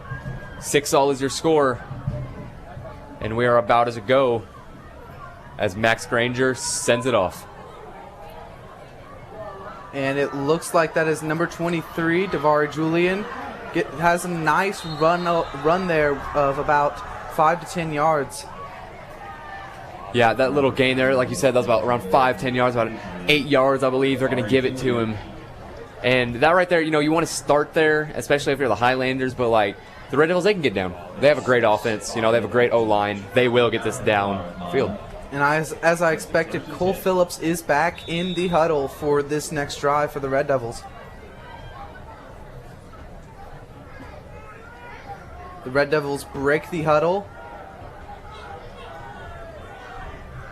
And it seems like they're going with a one running back in the backfield and two receivers on Cole's right. And it is a handoff to Zion Mansfield there for about 3 yards. Yes, our power back, as you brought up, Zion Mansfield. He is a major, major problem in the backfield for no matter who he's going against. As we saw there, he got about, a 6-yard gain. We're on 2nd and 5, a minute 20 winding down here in this second quarter. Pardon me, the third quarter. And Cole Phillips back in, same formation as the last play. And Cole hands it off. And Zion Mansfield is wrapped up. He's not going down, but he is wrapped up for a loss, about a 2 or 3 yard loss. That was just he was really showing his power there, but that was a great play by the Floyd Central Highlander defense. And as you mentioned, that pistol formation there, they ran back-to-back. They've mainly been going shotgun with Zion Mansfield on the strong side of Cole Phillips. But it's not really seemed to be working there. As we saw Zion, he's a monster. He couldn't get brought down. People were tugging on his jersey. They were trying to bring him down. He couldn't go anywhere. Sure, he lost yards, but what was that? Possibly the power there could have hurt him in a way as he powered his way back. As Cole Phillips lines up to fire again. Cole Phillips fires the ball, and it is incomplete to number 2. And that is Tyson Maddox. And Tyson, as you brought up, he has played an exceptional game so far. He has the Red Devils' only score on that pick 6 return. That was about 18 yards. That Red Devils score there as we're approaching about 15 seconds remaining here in this third quarter. 6-all is the score. We're looking at a 4th and 8 here for the Red Devils. And this is something the Red Devils have been very familiar with this game. Another Uriah Brow punt. Oh, it seems to be a botched punt there, but he grabs the ball, and it seems to be a turnover there. And the Floyd Central Highlanders now have amazing field position to compromise. That is a very tough break for the Red Devils there.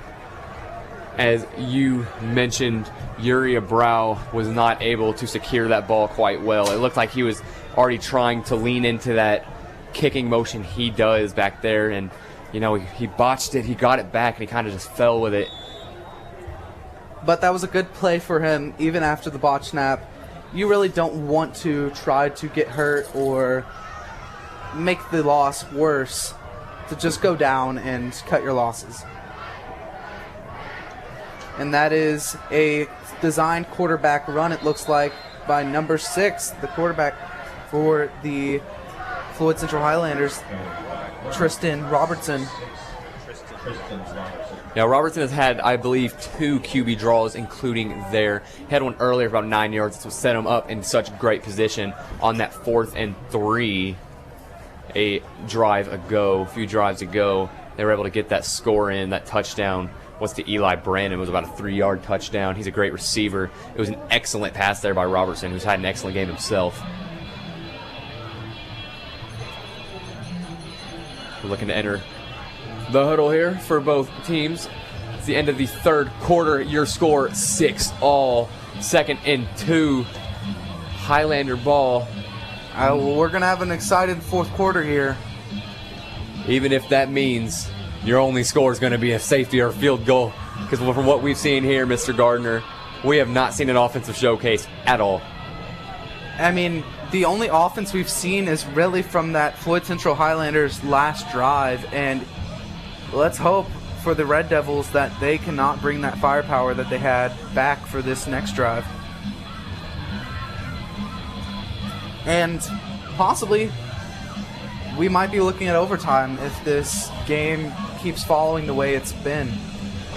Yes, that is very possible, especially with the fourth downs and all the punts that we have been seeing. Not many turnovers. There have been a few, like I mentioned, the Tyson Maddox pick 6 earlier that put the Red Devils up 6-0, now 6-all. As we get ready to start the fourth quarter, As Floyd opens the fourth quarter here, 6-6. 6-all is your score. Floyd Central has the ball on the 19-yard line. Going to be snapped here to Robertson. It was in a shotgun formation. Robertson's going to be brought back a little bit. Looks like that might have been another QB run, but just didn't get the movement forward in that. 13, Cole Phillips. Yeah, that was a sack there. Oh, that was Cole Phillips, the quarterback, playing defense there. He's a big guy, so it's not surprising to see him play both ways. Yeah, Cole is coming in here about 6'2", 220 pounds. Like we've seen so far, he is a primary quarterback. But as we just seen, he just drove in there and got a sack. A quarterback just got a sack. On a quarterback. On a quarterback. Highlanders entering into a pistol formation here. Robertson looking to pass. It's going to be a deep one. He's aiming towards the end zone. And it was caught by the Floyd Central Highlanders. That was another great throw there by number 6 Tristan Robertson to Jordan Fonda. Yes, like you said, number 17, Jordan Fonda, was on the receiving end of that. He located it perfectly. And what a way to balance that. That's going to make your score 12-6 Highlanders, not the result we wanted to see so far. As they're about to go for this extra point, they're looking to take a one-possession lead. And if they do this, we're not looking very good here on this Red Devil team. As Max Granger, the kicker for the Highlanders, is looking to get it off here, and it will be good, but there is a flag. I believe that's going to be roughing the kicker against Jeffersonville, but the PAT is good nonetheless. 13-6 Highlanders is your score with 11-13 remaining here in this fourth quarter. And for this Red Devil squad, you're in a rivalry game. You've had it close this far. Don't blow it now. Do not blow it. This Red Devil team we saw in that Seymour game, it started to get ugly in that second half, and this offense on the Floyd Central Highlanders is starting to do what Seymour did after the fatigue of the Red Devils started to get higher. Yeah, and as you mentioned in the second half of that Seymour game, the Red Devil defense kind of just seemed lost. I don't know if they were tired. I don't know if they were, letting up. They were up 34-0. Who wouldn't let up? Well, Coach Isaac Parker admitted in a school talk show we did with him that they definitely let in the backups on defense too early in the game.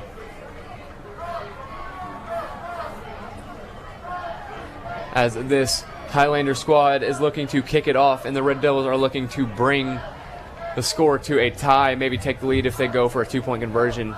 They're able to score on a touchdown. And back there will be once again Davari Julian and Tyson Maddox, most likely returning there for the Red Devils. Big news here as New Albany ends an 18-game losing streak to Columbus East with a 42-38 victory. And the Highlanders here, going to kick it off here. It's 45 yards into Red Devil territory. Granger, as we've mentioned, been quite active today. He's been on the receiving end. He's been playing some defense and quite prominent on special teams. And he's going to send it over the end zone, resulting in a touchback for the Red Devils. 11-13 remaining here in this fourth quarter. And this game, 13-6 is your score. It's going to be spotted at the 20-yard line for the Red Devils as we see who they're going to bring out at the QB position. We saw Cole Phillips enter on defense. We don't know what that means for his quarterback slot. Could go back to Nick Schindler as we saw earlier in the game, who has had quite the game himself. Couldn't get any points on the board, but has had quite the passing game. And it seems like we do see Nick Schindler here. Nick with a nice pass there to number 87, Devonta Bailey. And that was a great pass under pressure and an even greater catch by the tight end, Devonta Bailey. And as you mentioned, Bailey is our starting tight end. We don't get them involved too much in this Red Devil offense. They're great blockers here. But like you said, that reception there was excellent. Fell right into his hands. But he also had to, snuggle around two defenders. When you get that, that's the best you can get.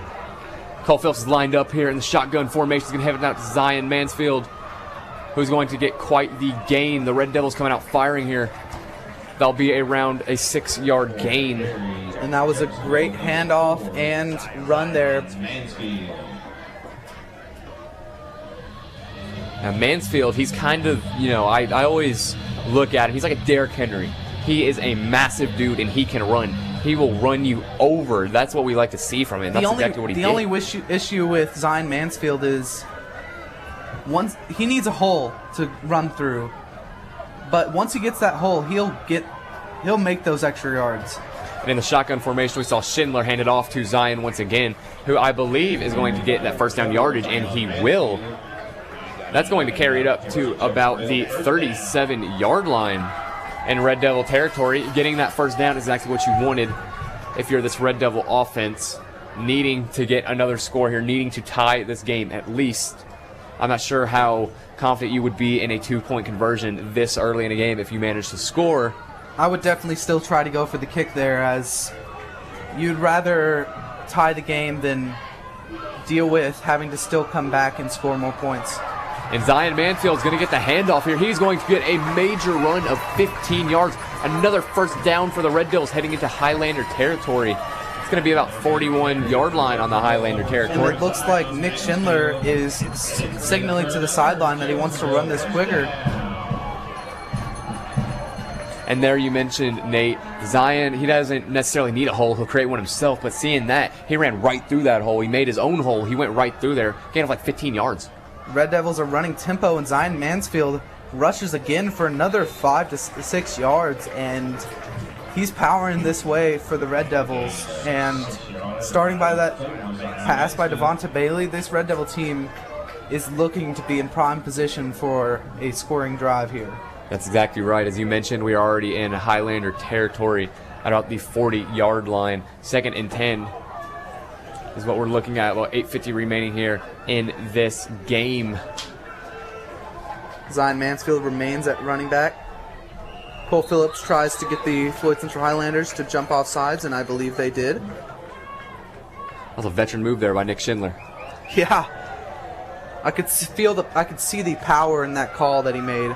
But it looks like it got our own Red Devils jumping, so we're going to bring that back about 5 yards on an offsides at about the 39-yard line in Highlander territory. 3rd and 4 is what we're looking at with 8:33 remaining here in this fourth quarter. Jeffersonville in desperate need of a score. And I believe in this field position that the Red Devils here, that they will go for it if they do not make this, as they hand it off to Zion Mansfield, rushing again, and he may have got the first down, but there's a flag on the play, and that is in the area of holding. As you mentioned, there was a holding call there on the Red Devils. That is crucial for that amazing run by Zion Mansfield. That would have set up either a first down or close 4th down there. And as you mentioned, Zion Mansfield, that was one heck of a run, but it will unfortunately be brought back from the holding on the Red Devils as Brandon Curl comes in here for Devonta Bailey, and Nick Schindler heads back out onto the field. That is not a mistake you want to make it to the Red Devils.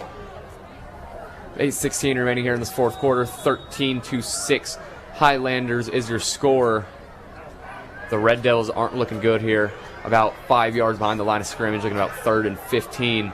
Schindler is lined up here in a shotgun formation. He's going to get this, and he is trying to avoid contact, and he is going to be brought back for a massive loss of yardage on a sack.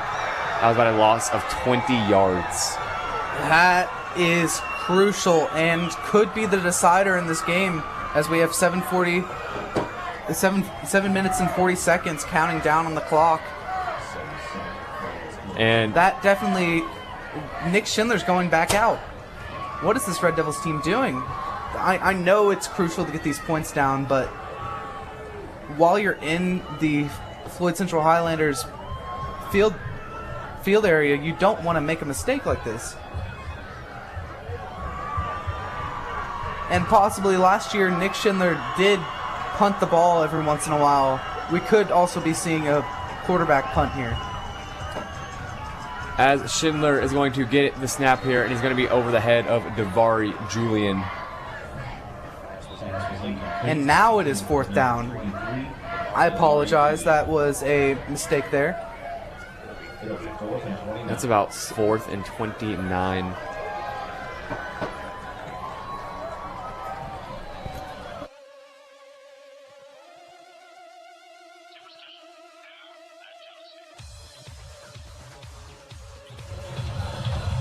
As we're looking at 4th and 29 here on this Red Devils team, as they now do bring out this punting team. Definitely the right move. And 7:08 remaining here in this game. 13-6 Highlanders. You know, that's your score, and it's not looking good for the Red Devils here.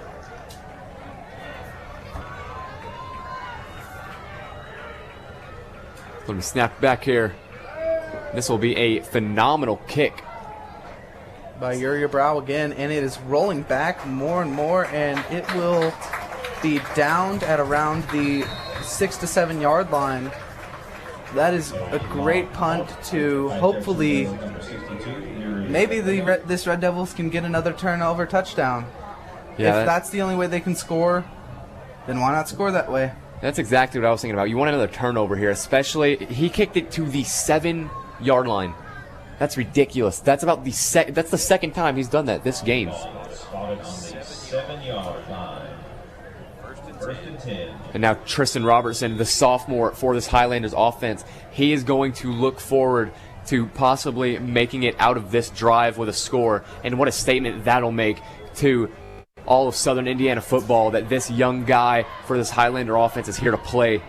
So he's back here in a shotgun formation. He's going to QB draw it up himself. He's going to get a gain of about 2 or 3 yards. He's had quite a few draws up the middle. Not bad in any of them. Right there, you got a solid gain, just trying to get out of that red zone area. Maybe get a first down or 2. And possibly extend this lead, which is already 13-6 Highlanders. 2nd and 7 is where we're looking. Going to place it about the 10-yard line. Let's see, will this Highlanders team keep trying to run the ball, or will they try a pass from this side of the field? And the shotgun. Mitchell is next to Robertson. Mitchell had himself quite a game earlier. He has slowed down a bit as they've been looking more towards the passing route. And Robertson's going to draw again, but he's going to be brought down there by the Red Devils. That was number 28, Evan Clayton. Once again, you mentioned him earlier. We'll mention him again. Quite possibly the MVP of this defense so far. Before we move on, I'd like to mention that tonight you are listening on 98.5 WJHI LP Jeffersonville, home of the Red Devil Network. You could be watching on live cable channel 184, our YouTube page, or our website, WJHI.com. Talking about 5:30 remaining here in this 4th quarter. 13-6 Highlanders is your score. 3rd and 3, extremely crucial down here for this Highlanders offense. They're going to enter into a maximum security shotgun. They ran it quite a bit earlier in the game. They slowed down on it. It's going to be another draw for Robertson. It's going to be close. It's going to be extremely close, Mr. Gardner. And it looks like they are setting the downage at 4th. And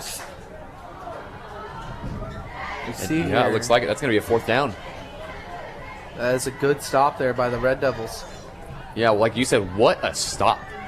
That was ridiculously good. He punched him right at that line and didn't let off. And looks like we are seeing the Floyd Central punting team. That's a smart move.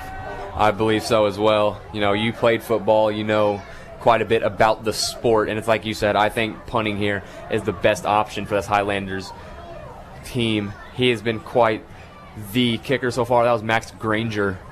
And he's going to get to about the 43-yard line into Red Devil territory. So that was a punt of about around 48. That was a good break there by the Red Devils. And that drive was all set up by Yuri Brau's amazing punt. And the Floyd Central Highlanders were not able to pick up a first down there, and it was a 30-and-out by the Red Devil defense. And sophomore Nick Schindler is going to lead this Red Devil offense quite possibly in its last offensive drive. We're entering about 4 minutes and 20 seconds remaining here in this game. 13-6 Highlanders is your score. We're at the 43-yard line in Red Devil territory. Schindler's going to be back in the shotgun. He's going to be back there with Zion. Zion Mansfield had himself quite a game, has himself quite a season. But he will be blocking for Schindler. Schindler's going to get it over the middle here to Davari Julian, and he is away with a big break. Was looking like he was going to go down there at the line of scrimmage, but instead he takes it for about 16 yards after breaking a tackle.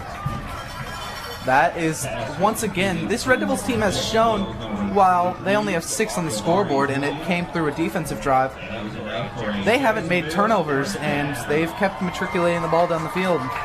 And Nate, this Red Devil audience is getting loud because that was the next first down that we have got. And we are spotted at the 39-yard line in Floyd Central territory. This is the best opportunity you're going to get on the offensive end right here. Jeffersonville not looking to blow it with Schindler back in the shotgun formation. Zion Mansfield back there with him. He's going to hand it off.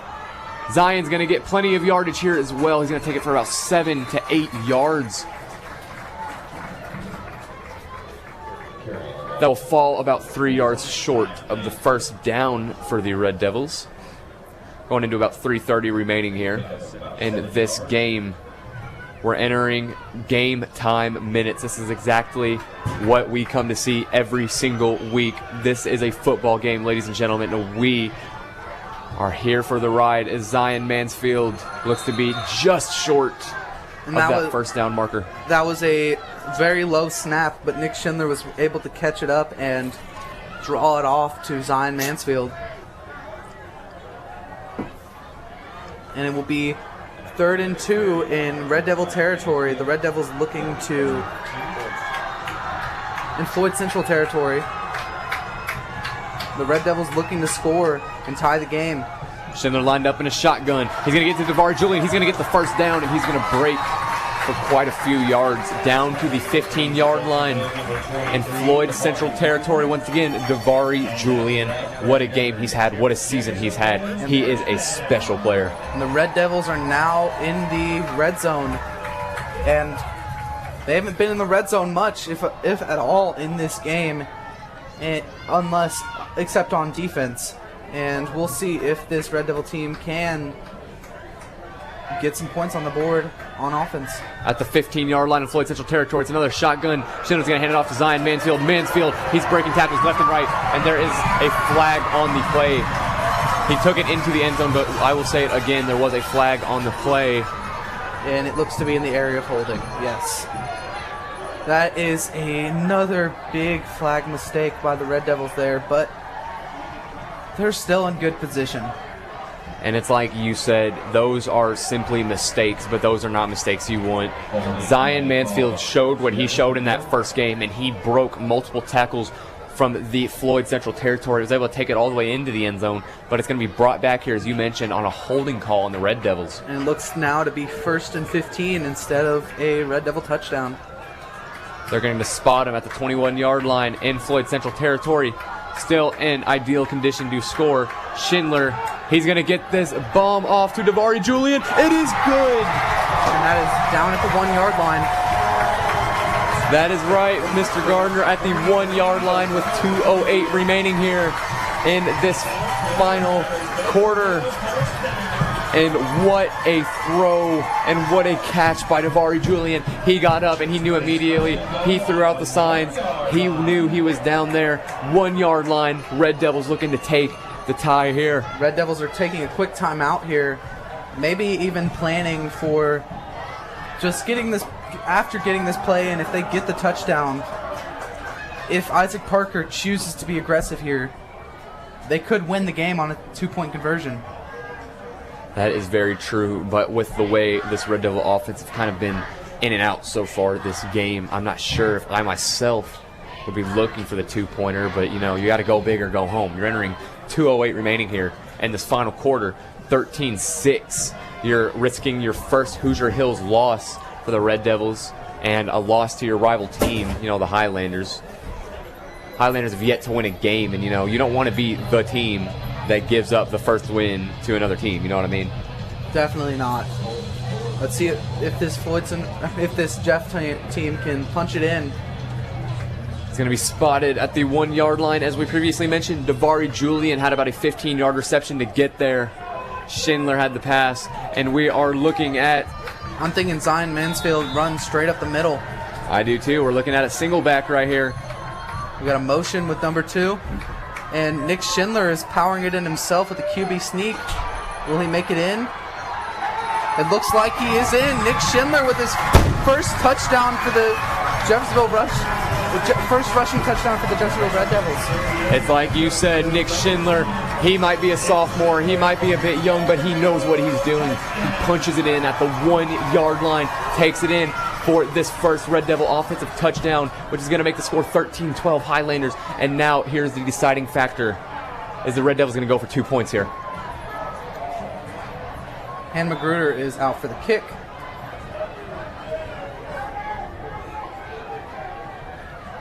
It's going to be Magruder's hopefully first PAT completion of the game. This is a crucial one. This will tie it if it goes in, and it is good. 13-all. This is a football game we have here. 13-all, 2 minutes and 1 second left in this game, unless we go to overtime here. And as you mentioned, overtime is a very real possibility. It is 13-all. In a way, you don't want that holding call earlier, but on the Zion Mansfield run, but they were able to chew more clock into this touchdown by the Red Devils. So that, in a way, that holding call could have been a blessing in disguise for them. And that is personally something I didn't even think of, and that is exactly right. You want to waste all your time here. So we got 2 minutes remaining here in this fourth quarter. This Highlander offense, these past few possessions, led by Tristan Robertson, has been pretty explosive. They can get down the field and they can score if they want. And so, like you said, chewing that clock is exactly the best move for the Red Devils. Let's see if this Red Devils defense can not crack under the pressure and do what they did last drive and just stop this Floyd Central defense. And maybe the Red Devils have a chance to score before the end of regulation, or we go into overtime. As Magruder is looking to kick it off here for this Red Devil squad. The Highlanders coming in for a bit of yardage, and it's going to be at the 31. It's going to be by Cody Biebelhauser, and he will be brought back a few yards on that return. Great kick there by Magruder. Even better tackle there by that Red Devil special teams. That was Evan Clayton who was able to bring down Biebelhauser there, who is most time a quarterback for this Floyd Central offense, but Robertson seems to have that job locked on for now. And Nate, here we are, 1:56 remaining here in this fourth quarter. This Floyd Central Highlanders team has about 70 yards to go. We are lined up in a shotgun formation. He has one man behind him. Robertson with a deep bomb, and there's going to be pass interference on Tyson Maddox for the Red Devils. That is not what you wanted to see. Very, very disappointing, and I don't know about you, Mr. Gardner. I was watching that the whole time, and I was not surprised at all when I saw that flag come out of the official.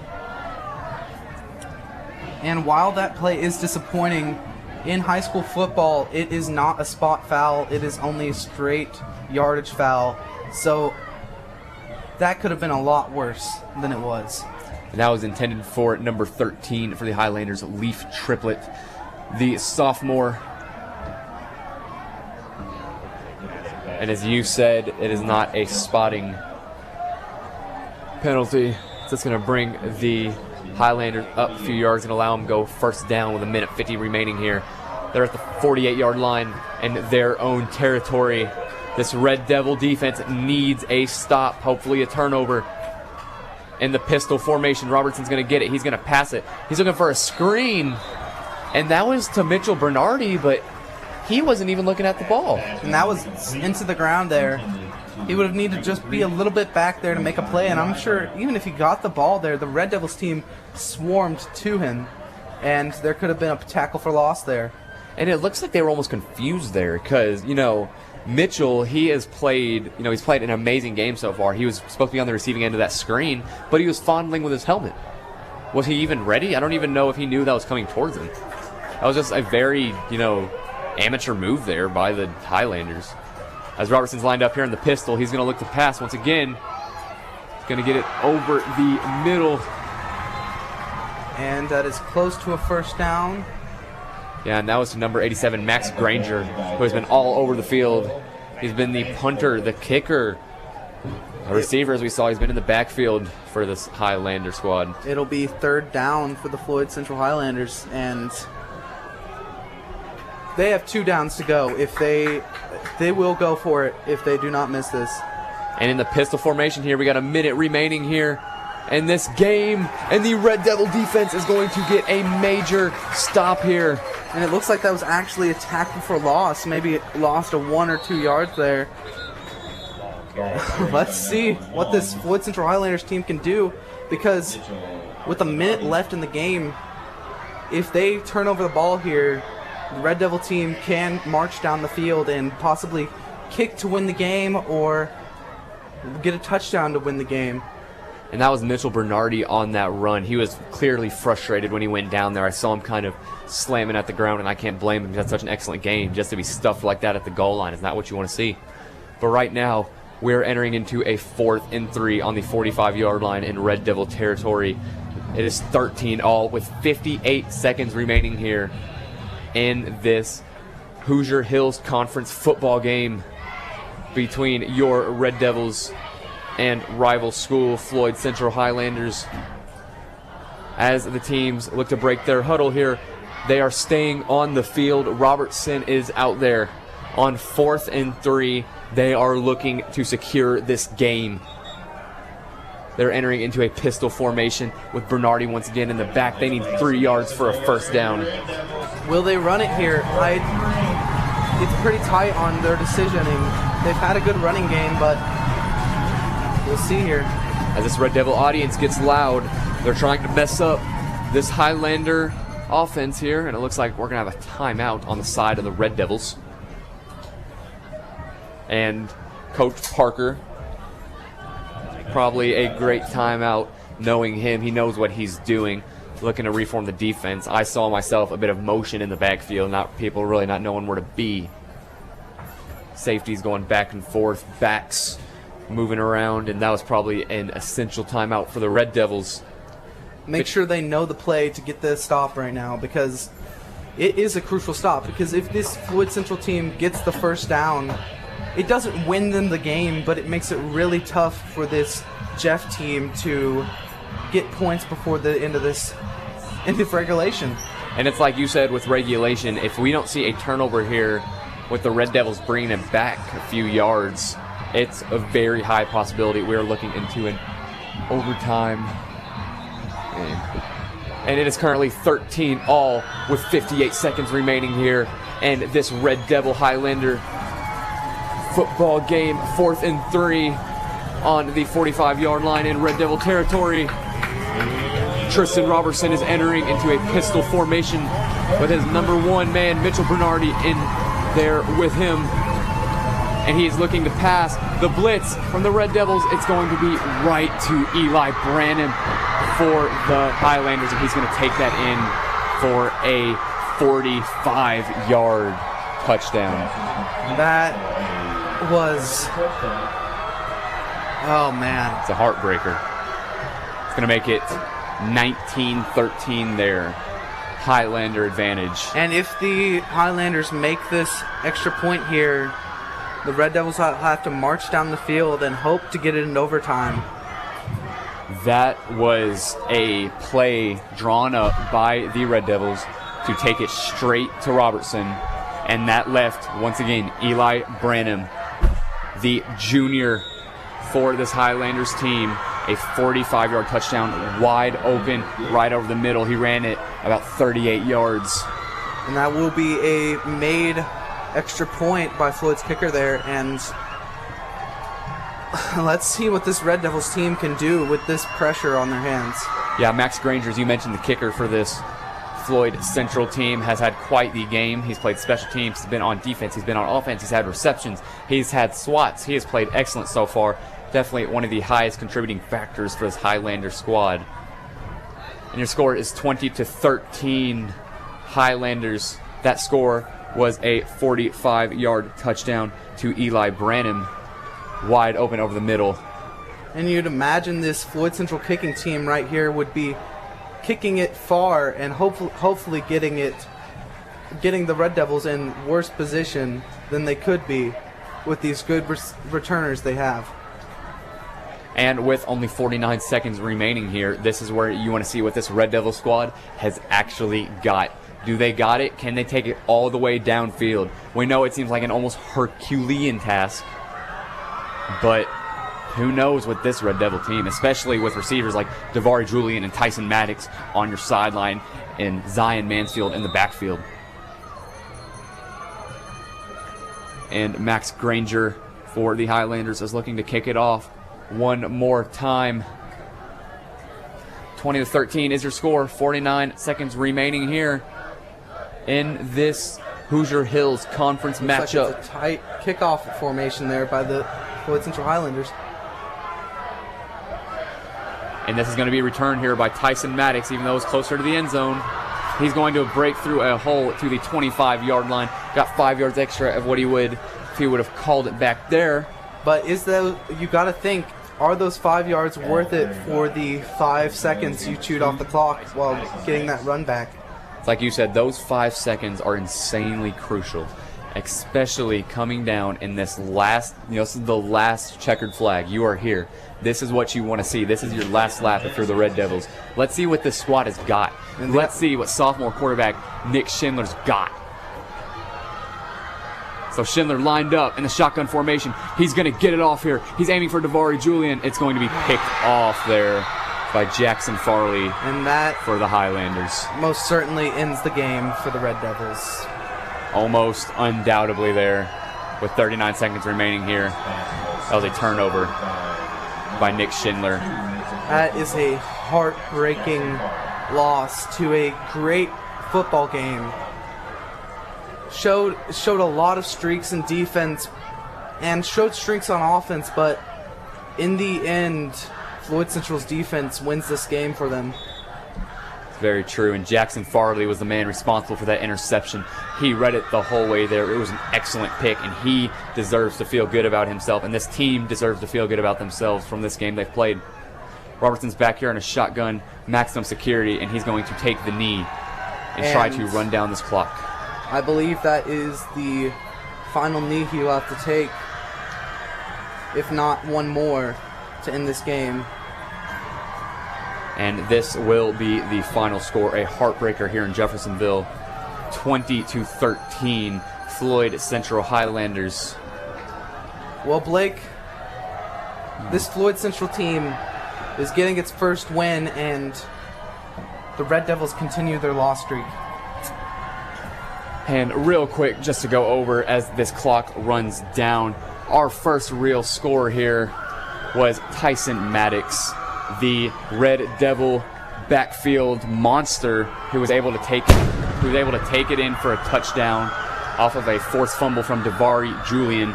That was about 8:44 remaining in the third quarter. Eli Branham with the first touchdown for the Highlanders in the offense. He had a 3-yard touchdown right in the end zone from quarterback Tristan Robertson.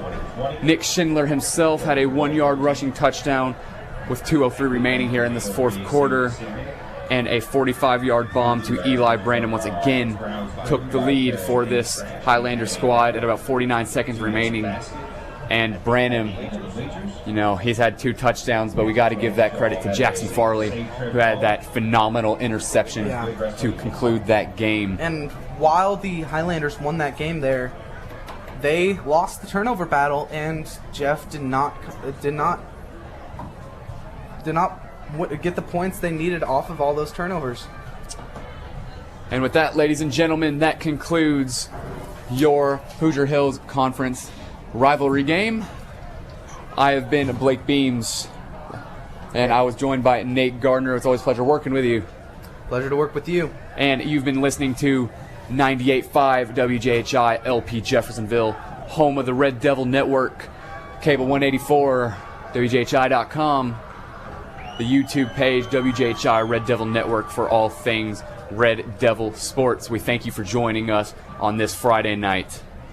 See you next week.